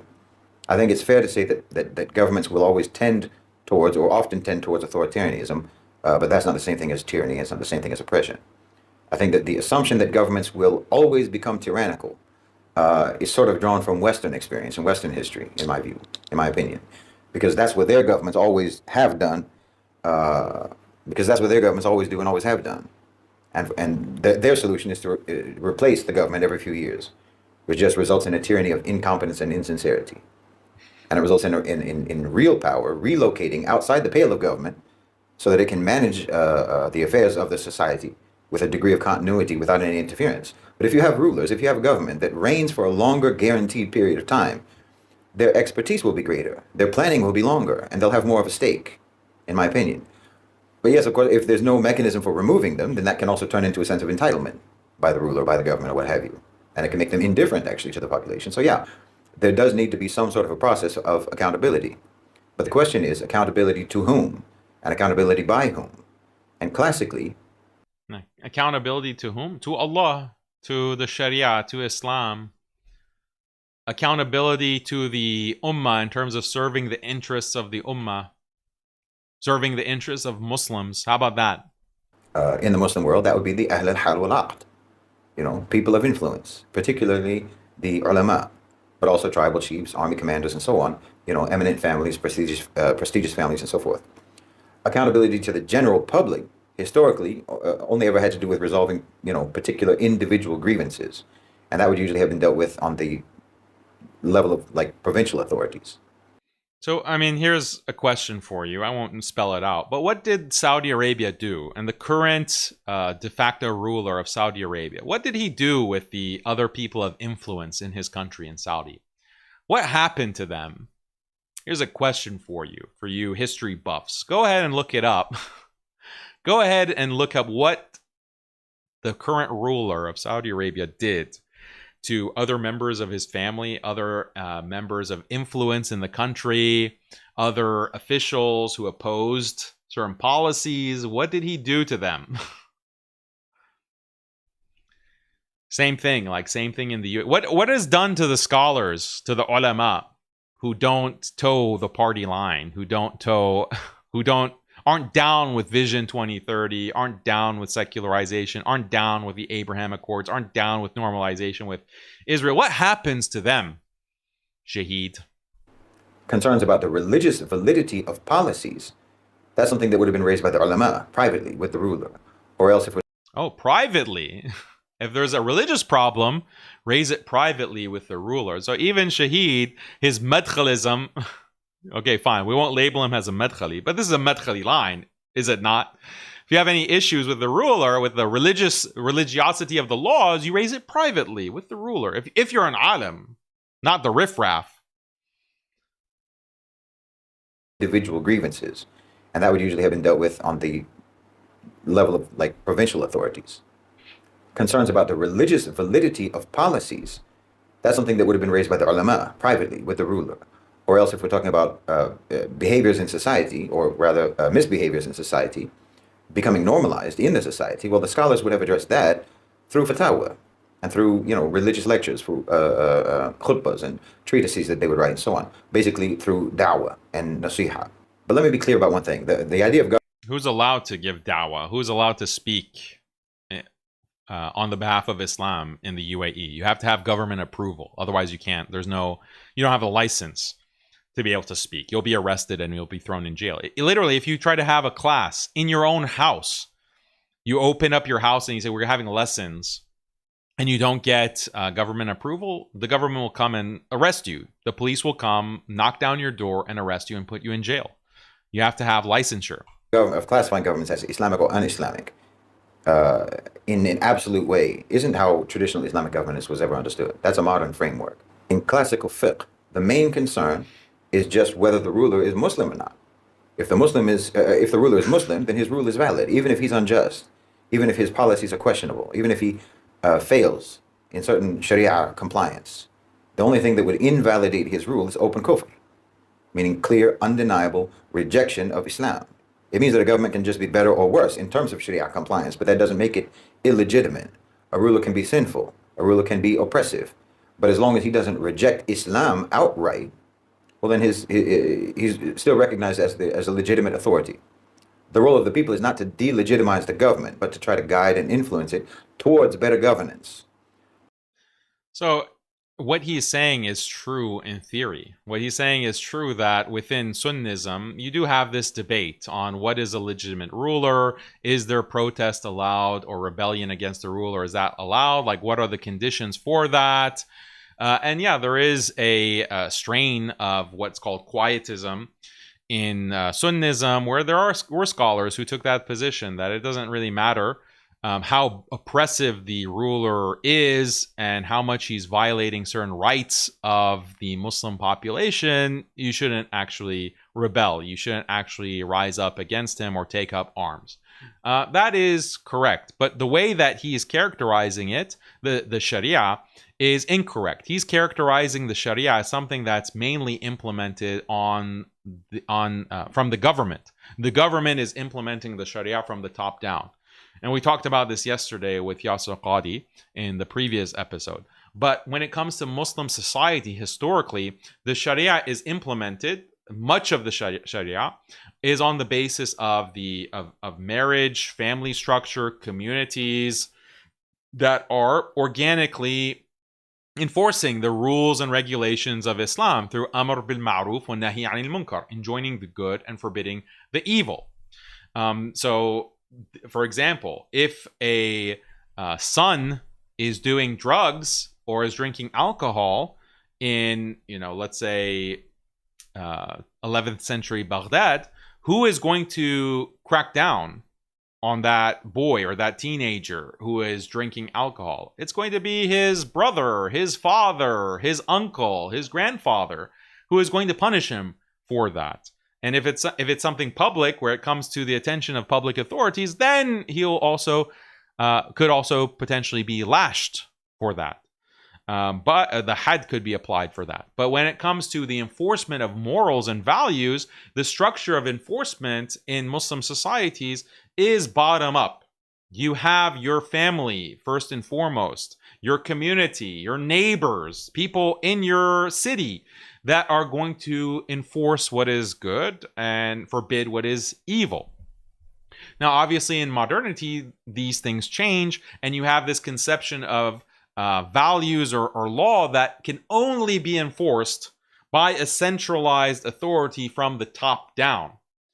And what Shaheed Bolstein is assuming is that kind of model. Now, the problem with a lot of these Muslim countries is they don't want any type of enforcement on the level of the people. So, for example, if someone opens a brothel, again, let's say 13th century Istanbul, someone opens a brothel, who's going to shut that down? It's going to be the local people, the local Muslims. They don't want that filth. They don't want that filth in their neighborhood. They don't want a brothel operating. They will shut it down. They'll take matters into their own hands, and that's expected. That's expected. With these modern governments, they will protect those industries. They will protect the brothels. They will protect the nightclubs, the bars. They will protect the prostitutes.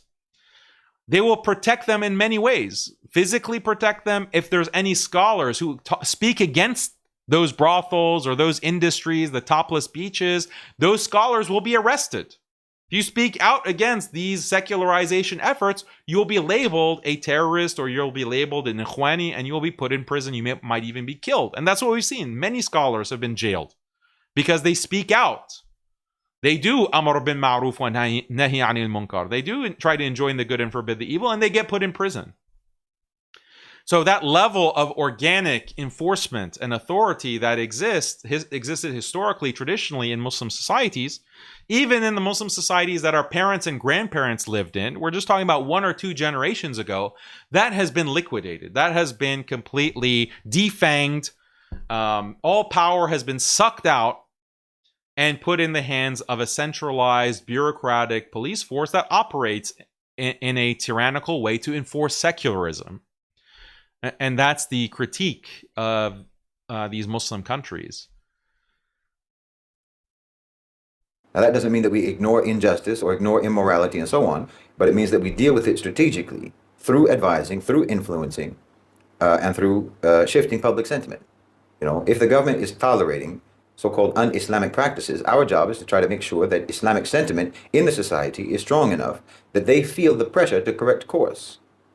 So instead of obsessing, how can we do that? Like, how can we raise that kind of awareness when they'll put you in jail? They'll label you a terrorist and they'll put you in jail. That's literally what happens in these countries. Over whether a government is Islamic enough, then the real question is, to what extent is it upholding or undermining the Sharia? To what extent is it tolerating immorality just for strategic reasons, or is it fundamentally shifting the identity of society away from Islam? Are we? I mean, those aren't mutually exclusive. Like, according to you, the UAE is tolerating, more like facilitating all this fahisha and the erosion of Islamic values for a strategic reason. It's going to increase the GDP. It's going to create wealth that will create financial or political independence. That's the strategic reason. And at the same time, it's eroding the identity of the people. Like, people are leaving Islam. People are being liberalized and secularized. There's a rise in atheism because of these efforts. They're not mutually exclusive. Seeing isolated compromises being made, or are we seeing a structural replacement of Islamic principles? And determining the answers to these questions is not going to be the job of the general public. It's going to be... So it is a structural replacement, but he says, oh, but that's not for you to determine. The general public, that's not for you to decide. Okay, who decides it then? The job of the scholars, those with knowledge and so forth. Oh. And it's not the business of anyone who isn't under the jurisdiction of that government, So only people who are in the jurisdiction of that government are allowed to opine on the Islamic character of that government. And only the scholars within the jurisdiction. Oh, how convenient.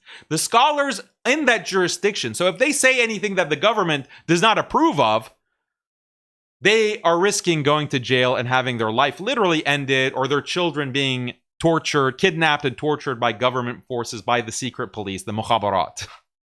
Only those people are allowed to speak about the character, the Islamic character or lack thereof, of the government. Oh, that makes a lot of sense, Shaheed. That's all Islam, of course. You're pulling this straight out of the Quran and Sunnah, of course.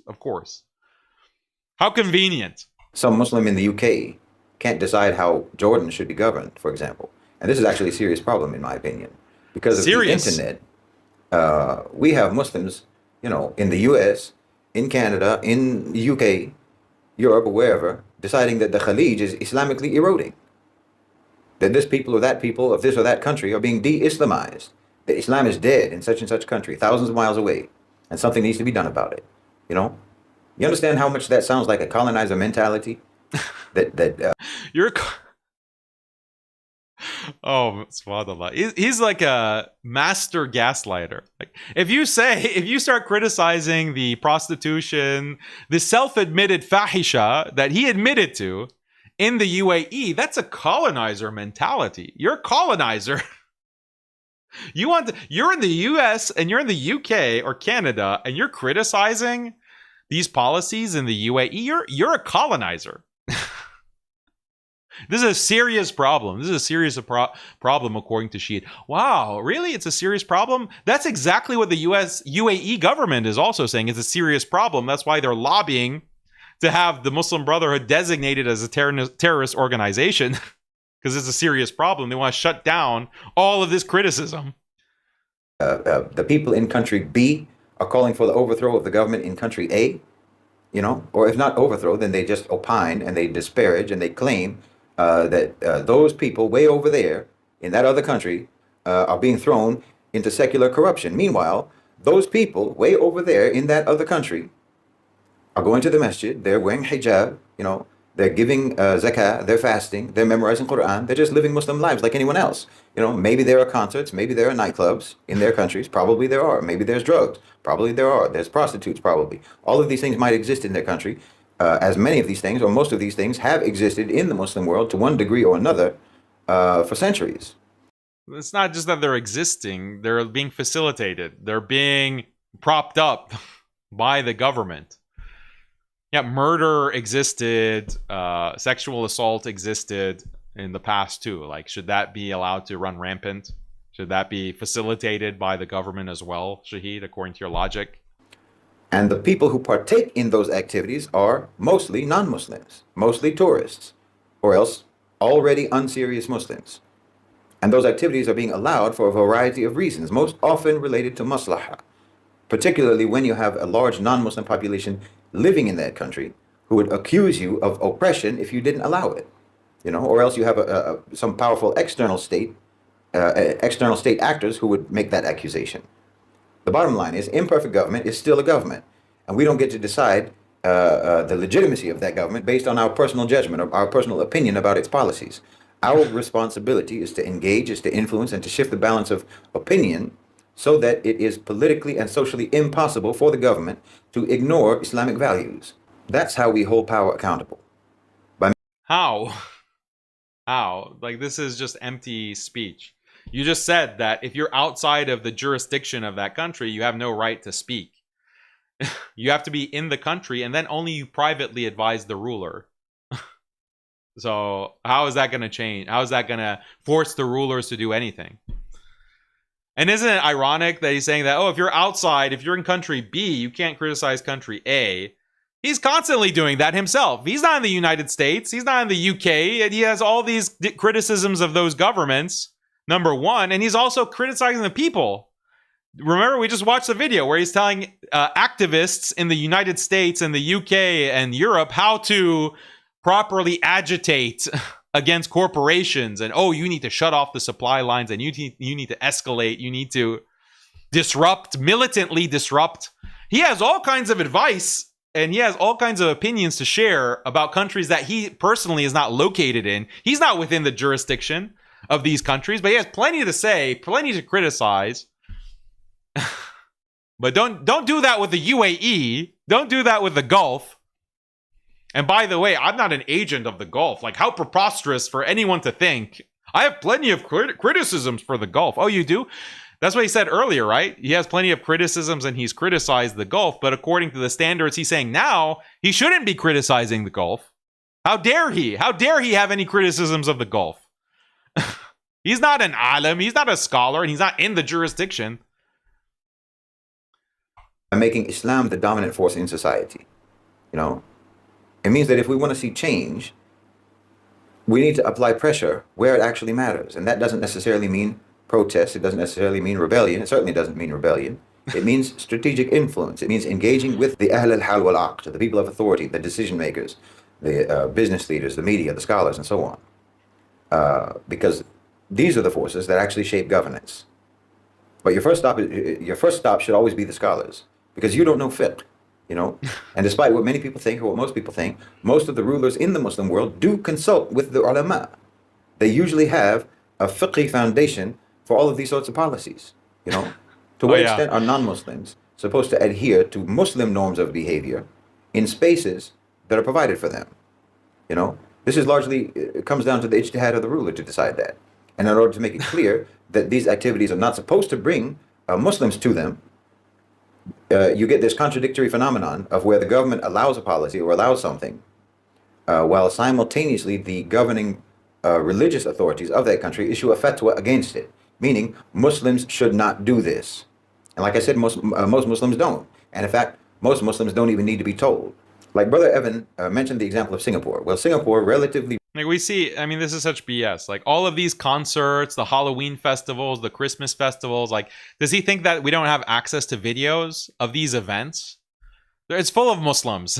It's full of Muslims at these events. Muslim women at these events that you know that they're Muslim because they're wearing hijab. They're like wearing hijab and they have like a Halloween costume, or they're going and celebrating Christmas, or they're at a Shakira concert and they're dancing. Like, these are Muslims that are doing all this. Where is the prohibition? Where is the fatwa in Saudi or the UAE saying Muslims cannot participate in these activities? And you said yourself, there's no enforcement of that. Recently repealed the law called Section 377A, which was a law that criminalized same-sex relations between men. In other words, it's no longer criminalized in Singapore. They repealed it. Okay, that had zero effect on the Muslim community of Singapore, because Muslims follow the Sharia because of personal belief. In other words, just because the government allows something, it doesn't mean you have to do it. You know, Muslims opposed the repeal when it was being debated, but repealing it didn't suddenly cause a wave of homosexuality in the Muslim community. You know, you can have a concert, you can have a nightclub, but Muslims understand this is not for us, and we don't go. And like I said, we don't go. Muslims understand it. They don't go to these concerts. They don't partake in this kind of fahisha. It's obvious. It's like master gaslighter. When you have a large non-Muslim population, you have to navigate how to balance to what extent you require those non-Muslims to adhere to a Muslim lifestyle, you know, or if your economy requires foreign non-Muslim participation, you have to balance to what extent you're going to cater to them for the sake of your own economic benefit, for the economic benefit of your nation. It's an incredibly tricky calculation. It's not easy. It's incredibly tricky. Only the geniuses at the higher strata can calculate exactly the economic benefit from opening the floodgates for drugs and prostitution, so all these Israeli tourists can come, Western tourists can come. It's only, you have to have a genius mind like me and MBZ to be able to calculate that. But I do think that you'll find that most of the alarm about the supposed erosion of Islamic values in this or that country is usually being expressed by people who do not live in that country. You know, people who are not even familiar with the people of that country, who don't know the historical context of that country. Because if you're in the country, you're going to be thrown in a dungeon. If you're in the country, that's why it's coming from outside. People who don't even really understand the geopolitics, the economics, or the society that they're even talking about and pretending to be worried about. The truth is, Islamic values and Islamic practice are stronger across the Muslim world, including the Khalij, than they were 50 or 60 or 100 years ago. I mean, take Malaysia. The indigenous... So stupid. Like, you can measure like the religiosity. You can look at the number of atheists, for example, in the country. Are the number of atheists actually increasing? You can look at masjid attendance. You can look at family size. You can look at divorce rates. Is divorce rate really skyrocketing? Which, spoiler alert, in the Khalij, in the Gulf, it is. You can look at like traditional gender roles. Are these being changed, and are these being updated? Like all of that is showing, all of these statistical markers are showing that religiosity is on a steep decline in the Muslim world. It's on a steep decline globally. But what is actually helping accelerate this is the secularization projects, the Vision 2030 projects that are being ushered in by these governments. People of Malaysia, the Malays, they're 100% Muslim. But in the 1960s, they used to appear in liquor advertisements. But that's unthinkable today. You know, Qatar defied the West when they banned alcohol at the stadium for the World Cup. And Saudi Arabia said that alcohol is not going to be allowed when they host it. Observance of hijab is now really the norm across the Arab world, and even widely practiced in Turkey. That wasn't the case not so long ago. I mean, I remember when it wasn't the case. Because you had a period of post-independence westernization that happened. This is like a meme. This is like Iran before the Islamic Revolution and a black and white picture of women in miniskirts in Iran. Oh, Iran before the Islamic Revolution. See, it was just women in miniskirts and it was people drinking alcohol. No Islam to be found. Yeah, but just go like 10 years prior to that, or go to 20, 30 years prior to that, and you have a deeply religious, conservative, traditional Islamic society throughout the Muslim world, in Malaysia and Iran. So yeah, there was a blip of hyper secularization with Pahlavi Iran or with the Ataturk era. And then, you know, there's a return to more Islamic values and traditionalism, but oftentimes it's not very deep. The return of traditional structures, traditional marriages, traditional communities, those haven't had the same kind of resurgence. So overall, the net effect is a net of secularization, getting further and further from Islam, even though there might be a certain blip in the number of women wearing hijab now compared to 1960s. But how about we compare now with 1900? Or, you know, with at the turn of World War I, 1917, what was the religiosity in these Muslim countries? How many women were wearing hijab? You can only make this argument that there's an increase in religiosity if you cook the numbers and you have a narrow selection of dates that you're comparing. You know, 1.6 per 1,000 people converted to Islam in the UAE last year, compared to 0.09 conversions per 1,000 in the UK. No, Islam is doing fine in the Muslim world, including the GCC. There are things that that's crazy. That's a crazy comparison. That makes the UAE look bad, because yeah, the rate of conversion is higher, but the UAE is a Muslim country. The UK is not a Muslim country, and you said that 90% of the UAE is not Emirati. And the amount of non-Muslims is very high in the UAE, but you have a Muslim government, a Muslim society. So of course we expect the rate of conversion to be higher than in the UK, but we expect it to be much higher, not just a little bit higher. That our governments do, and that there are things that our governments allow which we do not approve of. And our popular disapproval prevents, and inshallah always will prevent, those things from ever being normalized and spread more broadly in our societies. I mean, there's something else to be said here. If the Muslims were going to de-Islamize and corrupt their societies, you know, fall into disbelief or whatever, well, they had a chance to do that under colonization. Like I said, the UAE was under the British for centuries, and that didn't make them abandon the religion. I mean, how many countries Christianized under colonization? At least 50. Yeah, because those were different people. Like, those were different people who had not been psychologically colonized at that time. But that's different now. That's different now in terms of the internalized secularism, westernization, the use of technology to control Muslim societies and influence their perception of right and wrong and correct values. Like, yeah, it's much a graver situation. The threat of leaving Islam and de-Islamifying society is much greater now than in the past. At least 50 countries across so-called Latin America, Africa, and Asia all became Christian under colonization. Meanwhile, these people have been in our lands for centuries. Really, for basically 1,000 years, if you include the Crusades. And the most that they've ever been able to do to us is to impose foreign governmental structures on us and, to one degree or another, spread fahsha. But Islam and Iman have remained deeply rooted in our countries. Because no matter how big their sword is, Islam is so much bigger that it's barely a bee sting when they come to us. And as soon as we start acquiring sovereignty, you see the manifestations of Islam that they tried to stamp out reemerge.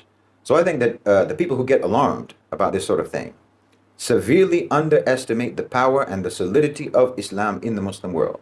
You know, we may go through periods where we are collectively better or collectively worse. You know, we may have rulers who are better or rulers who are worse. But this is just like how Iman itself increases or decreases in the heart of an individual believer, but it never dies out. I mean, what he's trying to say is that these government policies that you're complaining about, you're just fear-mongering, because those policies don't have an effect on the iman of the population, of the Muslims. Because Islam is so deeply rooted in these Muslim societies that it doesn't matter like what government policies, the rulers, they may be better or worse, but at the societal level, there is this deeply rooted Islam. So you're not going to have a loss of faith. I think this is true when you look at pre-modernity. It's true when you look at pre-modern societies, and you did have very corrupt rulers. You did have these tyrannical, corrupt rulers who were very far from Islam, and those societies remained Muslim. But that's because government power was much less in pre-modernity. The technological power, the weapons that the government had were less powerful, surveillance was less pervasive, and so the traditional societies, they could persist upon Islam because of the relative weakness of centralized government.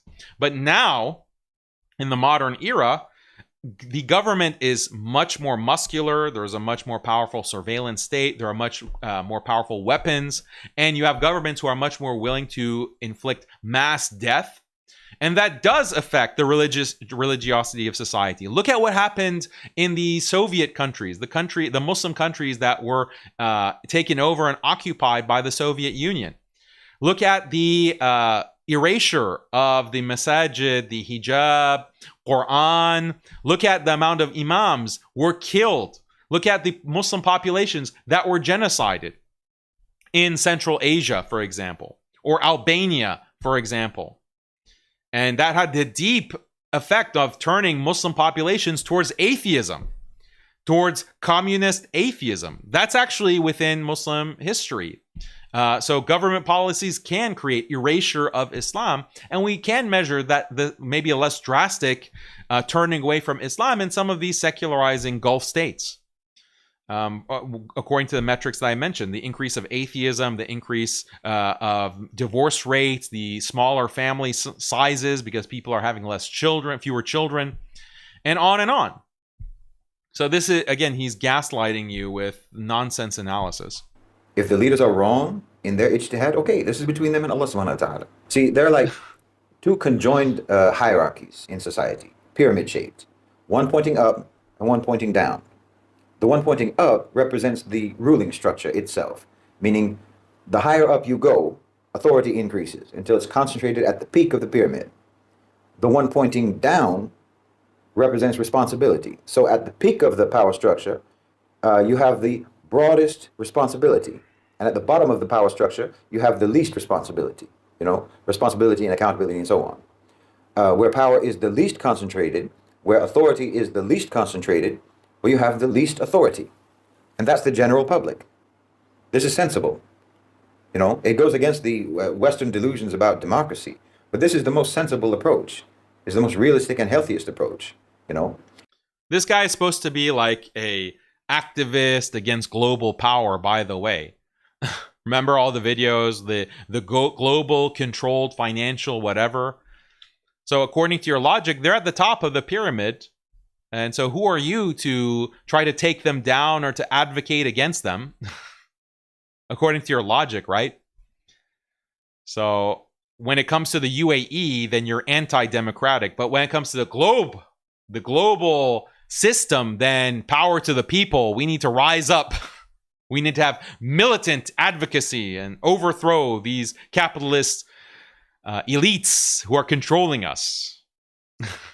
What this is like... See, this is how you know someone is an agent, where they will say things that are completely incoherent. He is contradicting himself every other sentence because he's only there to say something to match talking points that are given to him, to serve a certain agenda. This creates all these contradictions. He doesn't have any independent, coherent thought of his own. He's not basing these lectures and these 30-minute videos on the basis of a coherent ideology that he actually believes in and genuinely subscribes to. If that were the case, there wouldn't be all these contradictions in what he's talking about. In one video, he's like a activist, anti-elite, anti-capitalist, anti-colonialist. But then when he's talking about the UAE and the Gulf countries, suddenly, no, we trust the elites. We trust the power structure, and the common people have no say. The common people should just stay out of it. The common people, what do the common people know? In the West, they want to put responsibility on every rank and file citizen without giving them power, without giving them the information, without giving them the authority or the skills or the expertise that exists at the top of the ruling hierarchy. This just creates tension and stress, frustration, mania, and so on. It's dysfunctional. Feeling responsible for what you have no power and no authority to impact causes mental and emotional trauma. So, if the ruler is making a mistake, well, he'll answer. I thought you did say the people at the bottom can influence the top. Didn't you say to disrupt the supply chains and go through like this militant activism to influence the people in power and control? But now you're saying you have no power, and that's going to cause tension and frustration and psychological dysfunction, but only in the context of the UAE. Interesting. Answer for that. You won't. That's fine. If a ruler makes something allowed that's not allowed, he'll answer for that. You won't, unless you accept the allowance and go along with it, because there's no obedience to disobedience. And this is how Muslims operate. This is how most Muslims operate in the world and always have. I mean, everything is allowed in the West, for example. So does that mean that Muslims in the West will just abandon the rules, the ahkam of halal and haram in the West? No. Well, they don't do that in the Muslim world either. Yeah, they do. I mean, unfortunately, the secularization of your environment does impact your identity. It does impact your psychology. It does impact your religiosity. That's the sad truth we see. And this is why, within the Muslims in the West, sometimes it takes 2 generations. You have immigrants coming from the Muslim world to the West. After 2 generations, their children are no longer Muslim, or their grandchildren are no longer Muslim. That's the impact of secular society, secular laws. This is obvious, but he's gaslighting you to think, oh, the policies of the government and the laws of society have no impact on religiosity, have no impact on iman. If that were the case, why is Islam requiring these policies? Why does the Sharia have policies when it comes to economic policy, criminal punishment, governmental policy? The Sharia is applicable at every level of society. Allah is, because the whole system holistically is there to preserve Islam. The reason that there is a blasphemy punishment in Islam or apostasy punishment in Islam, why fornication is punished with lashing or stoning if it's adultery, or the prohibition of riba, the prohibition of homosexuality, that's enforced. Those things are enforced at the governmental level, on the societal level. That is to preserve Islam. That is to preserve Islamic values. That does affect the character and the identity and the akhirah of the population, of the Muslim society, the Muslims on an individual level. It does have an impact. But Shaheed Bolson is saying, no, we have to have a libertarian model, laissez-faire, live and let live, as they're doing in the Gulf. And don't worry about the impact on people's iman. Don't worry about the impact on people's religiosity. That's obviously going to be preserved. Just trust me. Like, look at the West. Look at the Muslims in the West, because the Muslims in the West are obviously the paragons of Islamic virtue, obviously. So, you can either take the position that Muslim rulers in the UAE or anywhere else are implementing policies that seem immoral or are immoral because they sincerely believe that they're necessary, according to their ijtihad, for the long-term best interests of their nation. And you can acknowledge the evidence that this is true insofar as you can actually see the results. Or you can just believe that they're bad people who hate Islam. It's up to you. But I think that's childish. I think it's much more realistic to understand that the rulers just have certain priorities. It's like when you see, this is like the don't judge line. Like, oh, if you see some woman in a bikini going and getting high in the club and dancing and grinding on all the guys, well, don't judge her. She might be going home to pray tahajjud. don't judge her. If you think that she's violating Islam, That's childish. Like, why are you jumping to conclusions? You should have husnul dhan and just assume that she is going home and praying tahajjud, and she might even be a better Muslim than you. She might even be a better Muslim than you, actually. Don't judge. You have no right to you have no right to criticize her. Like, he's taking this and applying it to the rulers of these countries. Don't judge. Such as economic sovereignty, and they have a limited set of options for pursuing that, given the economic, geopolitical, and historical context of their countries, and given the real existing global power dynamics and regional power dynamics that they're contending with. I think it's foolish for anyone to believe that any of the rulers want to destroy Islam, and I think it's even more foolish for anyone to believe that Islam can ever even be destroyed. And again, if you actually factor in history, we're not seeing anything in the Muslim world except for Islamic resurgence in our societies. Even the fact that And this is historically illiterate. You have many societies, unfortunately, again, in Central Asia, countries like Kazakhstan, Uzbekistan. You have countries like Albania, Bosnia. There was a very deliberate secularization effort through communism, and that created rampant atheism and a loss of Islam. Look at what China is trying to do with the Uyghurs. Government policy does have an effect on religiosity. How can you deny that, especially in light of history? that you have, so many people condemning the UAE for some of the things that they allow, and rightly so from a moral perspective. This is proof of that reality. And the funny thing is that you have people attacking the GCC, You just said it's childish. You just said, and that kind of criticism is childish. attacking Saudi Arabia and so on, based on a religious zeal that has largely been derived from the educational and da'wah efforts initiated and funded by Saudi Arabia and the GCC. No one has built more mosques, no one's built more madrasas, no one has put out more informational literature on Islam than these countries in the GCC. Yeah, the Islam that they're spreading is Wahhabism. This is a psyop. The kind of religiosity that they're spreading is the kind of Gulf-approved Wahhabism, Madkhalism, that to be a good Muslim, you just focus on Aqidah. You just focus on Aqidah, quote unquote, like what is the correct interpretation of Istawa al arsh and the attributes of Allah, and what does it mean for Allah to be above the throne? That's what it means to be a good Muslim, to endlessly debate that and endlessly study that, and that istighatha is shirk. That's what Islam involves. And until the entire ummah understands the correct interpretation of the sifat and the correct interpretation of istighatha and tawassul and mawlid or whatever, until everyone is aligned, then we can't talk about alcohol being sold in the UAE. We can't talk about the lack of hijab. We can't talk about the spread of fahisha. We can't talk about Islamic law and sharia. We can't talk about khilafah. If you're talking about these subjects, that means you're an Ikhwani terrorist. You're a Khariji. You don't have the right aqidah. Because because Aqidah is the most important thing. Because Aqidah is the most important thing. We can't even talk about those issues. Just endlessly study Kitab al-Tawheed of Muhammad ibn Abdul Wahhab until every Muslim in the world is upon Kitab al-Tawheed. Then we can't talk about any Sharia or trying to help the Palestinians or implement some kind of pan-Islamic unity. We can't talk about that.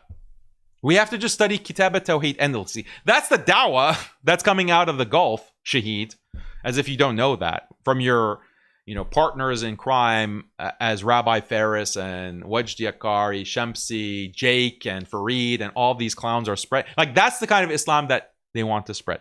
Look at the logic of this. Imagine if I said, well, don't talk about fasting without getting your aqidah correct and being upon the correct aqidah of Muhammad ibn Abdul Wahhab and Kitab al-Tawheed. Don't talk about fasting or prayer. Don't talk about the prohibition of zina and adultery, because the most important thing is aqidah, is it not? Aqidah is the most important thing. So don't talk about prayer. Don't talk about fasting. Don't talk about zina. Don't talk about these issues. Don't talk about hijab. Focus on aqidah. You'd say, Daniel, you're being ridiculous because all of these encompass Islam. We have to be equally concerned about every aspect of Islam, halal and haram. Every aspect of Islam is a concern for our study. And that includes the fact that our societies are being secularized by these Gulf policies, by Vision 2030, by opening up these bars and these nightclubs, allowing prostitution to run rampant. We have to be equally concerned about that. We have to be equally concerned about the rise of atheism, the erasure of Islamic law. That's a part of Islam. So don't try to derail that by saying, oh, no, you have to focus on Aqidah. Aqidah is the most important thing. By that logic, then only focus on Aqidah. Don't worry about these other things in Islam, like fasting and prayer, etc. Obviously, they wouldn't accept that logic. So that's the kind of dawah that is being spread by the Gulf, by the way, in these masajid. And it's a disaster because we have all of these Wahhabis in every part of the world because of these efforts. Saudi Arabia alone has spent close to $100 billion since 1979 just to promote Islam globally. That's over $2 Wahhabism, Madkhalism. billion per year for the last 45, 46 years. That seems like a strange approach if you're trying to destroy the religion. I should be fair, actually, to Saudi Arabia. Not everything that they've been spreading has been pure Madkhalism. Yeah, they have also, for example, published like the King Fahd Mus'haf, I believe, and they've spread the Mus'haf. Like, that is a service. That is something that we can appreciate. They have built masajid, and Saudi hasn't always been hardcore Madkhali. You do find, I'm not saying every masjid that Saudi Arabia has built around the world should be seen as a psyop. I'm not saying that. But unfortunately, a lot, especially now, since 9/11, since the Arab Spring, what has been pumped into all these Muslim countries, or even in the West. We have some Saudi masajid that have been built in the West and the UK. Most of that is pushing Madkhalism and Wahhabism. So I just want to make it a little bit nuanced and not just say that everyone even in the past, the Saudi government had good Muslims, religious Muslims that did care about spreading Islam, did care about dawah. That did exist in Saudi Arabia. There were scholars like that. So I don't want to paint them all like over this large period of time, the past 50 years, with one brush. But we also have to be cognizant of the political agenda that increasingly has been a part of this so-called dawah. So basically, in my opinion, there's no loss for you if you give Muslim rulers the benefit of the doubt. And if you consider the possibility that they might be navigating complexities that you can't fathom, and that they're doing the best they can. And if they do things, or they allow things that contradict with what you understand to be correct in Islam, well, they're going to meet Allah subhanahu wa ta'ala with all of their deeds just like the rest of us. But it costs you nothing to think the best of people, even the rulers. And it benefits you nothing to think ill of them. They sin and you sin. They make mistakes and you make mistakes. And you should love for your brother what you love for yourself, which is guidance and forgiveness. There isn't one model for strengthening Islam in our societies. In other words, sometimes it works from the top down, and sometimes it works from the ground up. So if you think that the top-down approach is faltering, then okay, protect and strengthen Islam in yourself, in your household, in your family, in your community, in expanding circles outwards. Take responsibility over what you actually have authority over, and don't busy yourself with pretending to be responsible for what's beyond your control. Okay. Yeah, you can't really take responsibility for what's in your control when you, for example, will get arrested if you are trying to do dawah and it's not government approved, or you're trying to teach certain aspects of the Sharia that the government in those countries don't want you to teach. You're going to be labeled an extremist and put into jail. By the way, when you have westernized family law, you can't really have an obedient wife. You can't have a family that will thrive because you can't enforce Islam within your own household because you have these secular laws, divorce laws that are being instituted in all these Muslim countries. So, yeah, just complete nonsense, gaslighting from Agent Bolstein. Okay, that's our show. I will look at the chat now and see what you guys have to say. There's a few super chats here that I'll read.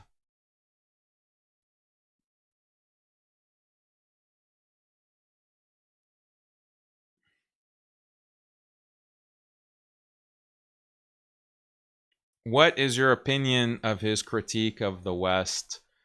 Yeah, it's just derivative.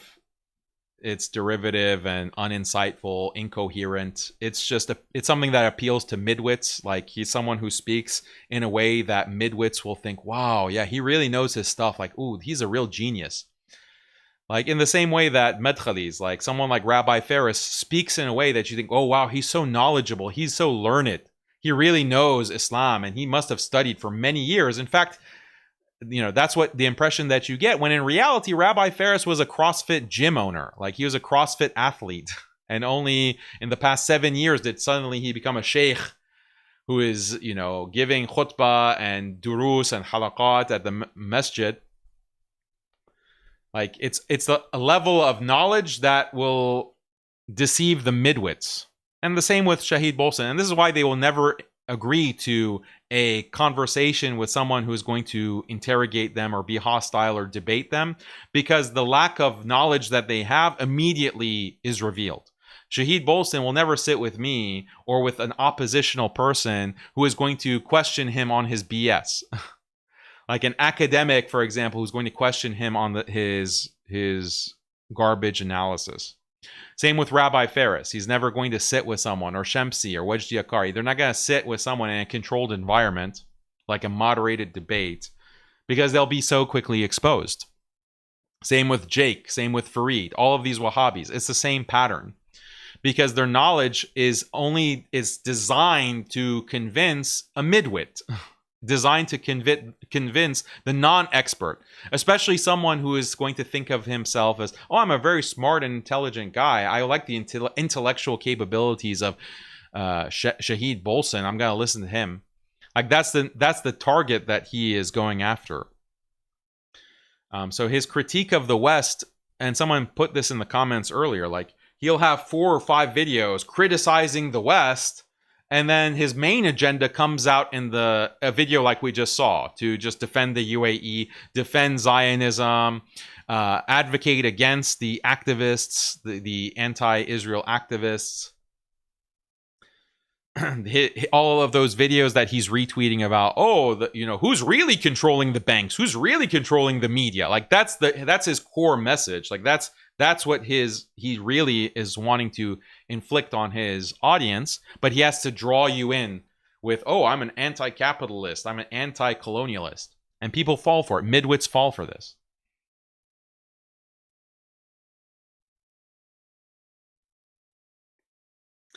Fresh says, I think it would be interesting to make a video on verses in Surah Al-An'am pertaining to jinn/human alliances. I think it gives insight into Western esoteric groups that run the world. Yeah, it would be interesting, a video on that. I agree.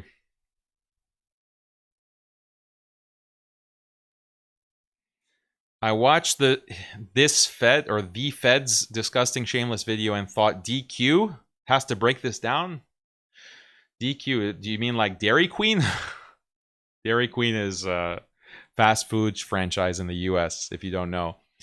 I guess you meant DH. Now I see you streaming about an hour later, subhanAllah. Yeah, alhamdulillah, hope you enjoyed it. Thank you for your super chat.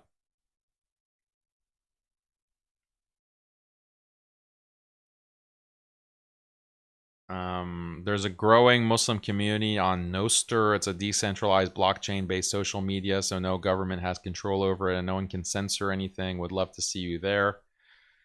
Okay, I guess that's an advertisement. I don't know what that is.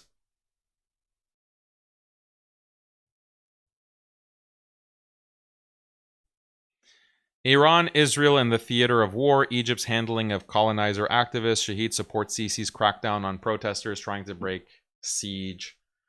I haven't watched that, but I know the video that you're referring to. It's on his channel. I don't have time to watch it right now, but I'm sure what you're saying is fully in line with his MO. He's going to support... Now he's going to support Sisi, when 10 years ago, 12 years ago, he's saying bomb the KFC, bomb Vodafone.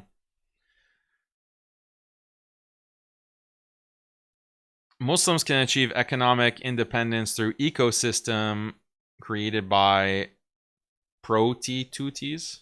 Oh, prostitutes. Most official says, mashallah, you're dominating with your videos. Akhi, keep the heat on. Thank you. Appreciate it. Appreciate your super chat. Now let me look at the regular chat.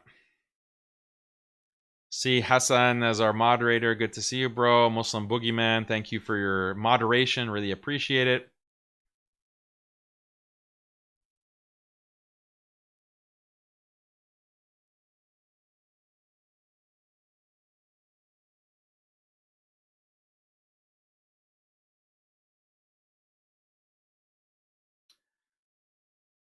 Here is a comment. Daniel, all you want is Muslims uprising against their government. Then you'll see the Western grip even harder.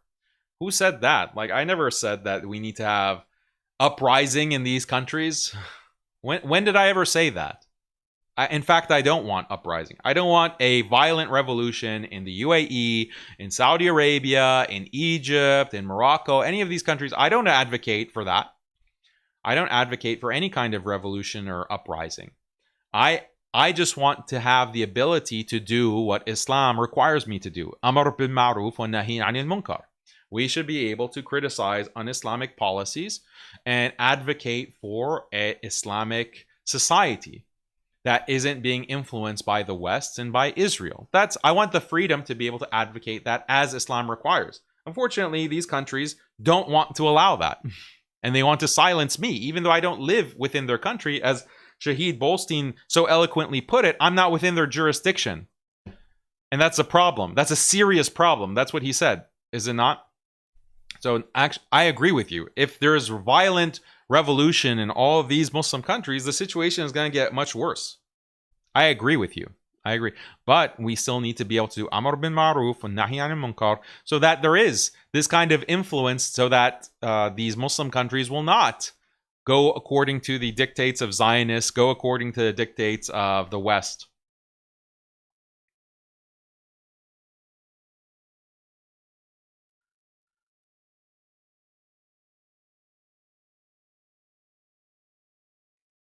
Thanks for the work you've been doing, Brother Daniel. Here's some coffee money.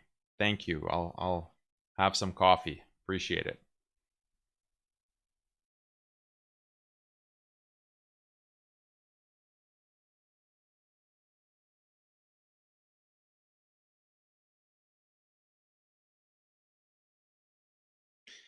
Bolstein makes Rabbi Ferris Sheikh Shekels look decent. Yeah, Rabbi Ferris is just not as easy, or he is easier to see the conceit. It's easier to see the agenda with Rabbi Ferris. Bolstein is a little bit more sophisticated. He is a little bit more, he's better with words than Rabbi Ferris. That's true. Maybe that's because Rabbi Ferris was a CrossFit athlete. And whereas Bolstein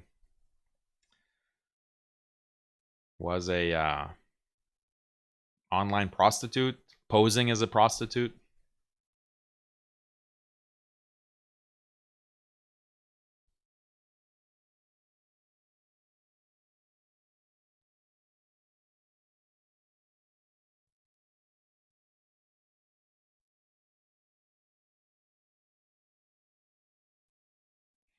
Okay. Really appreciate it, everyone, for all the super chats and for watching. Hope you enjoyed the episode, got more insight into Shahed Bolson, and now you can see what his whole agenda actually is. You'll be better able to detect it. They're really creepy, really crazy, right? This kind of psyop that's inflicted on the Muslims online, Muslims in the West. So don't forget to subscribe to our newsletter. Again, I'll remind you, you can find the link to it in the description below. And that's our show. Don't forget to like, comment, let me know what you think of Shahed and his brilliant geopolitical analysis. And inshallah, we'll catch you on the next episode of Haqiqatjou. Inshallah. Assalamu alaikum wa rahmatullahi wa barakatuh.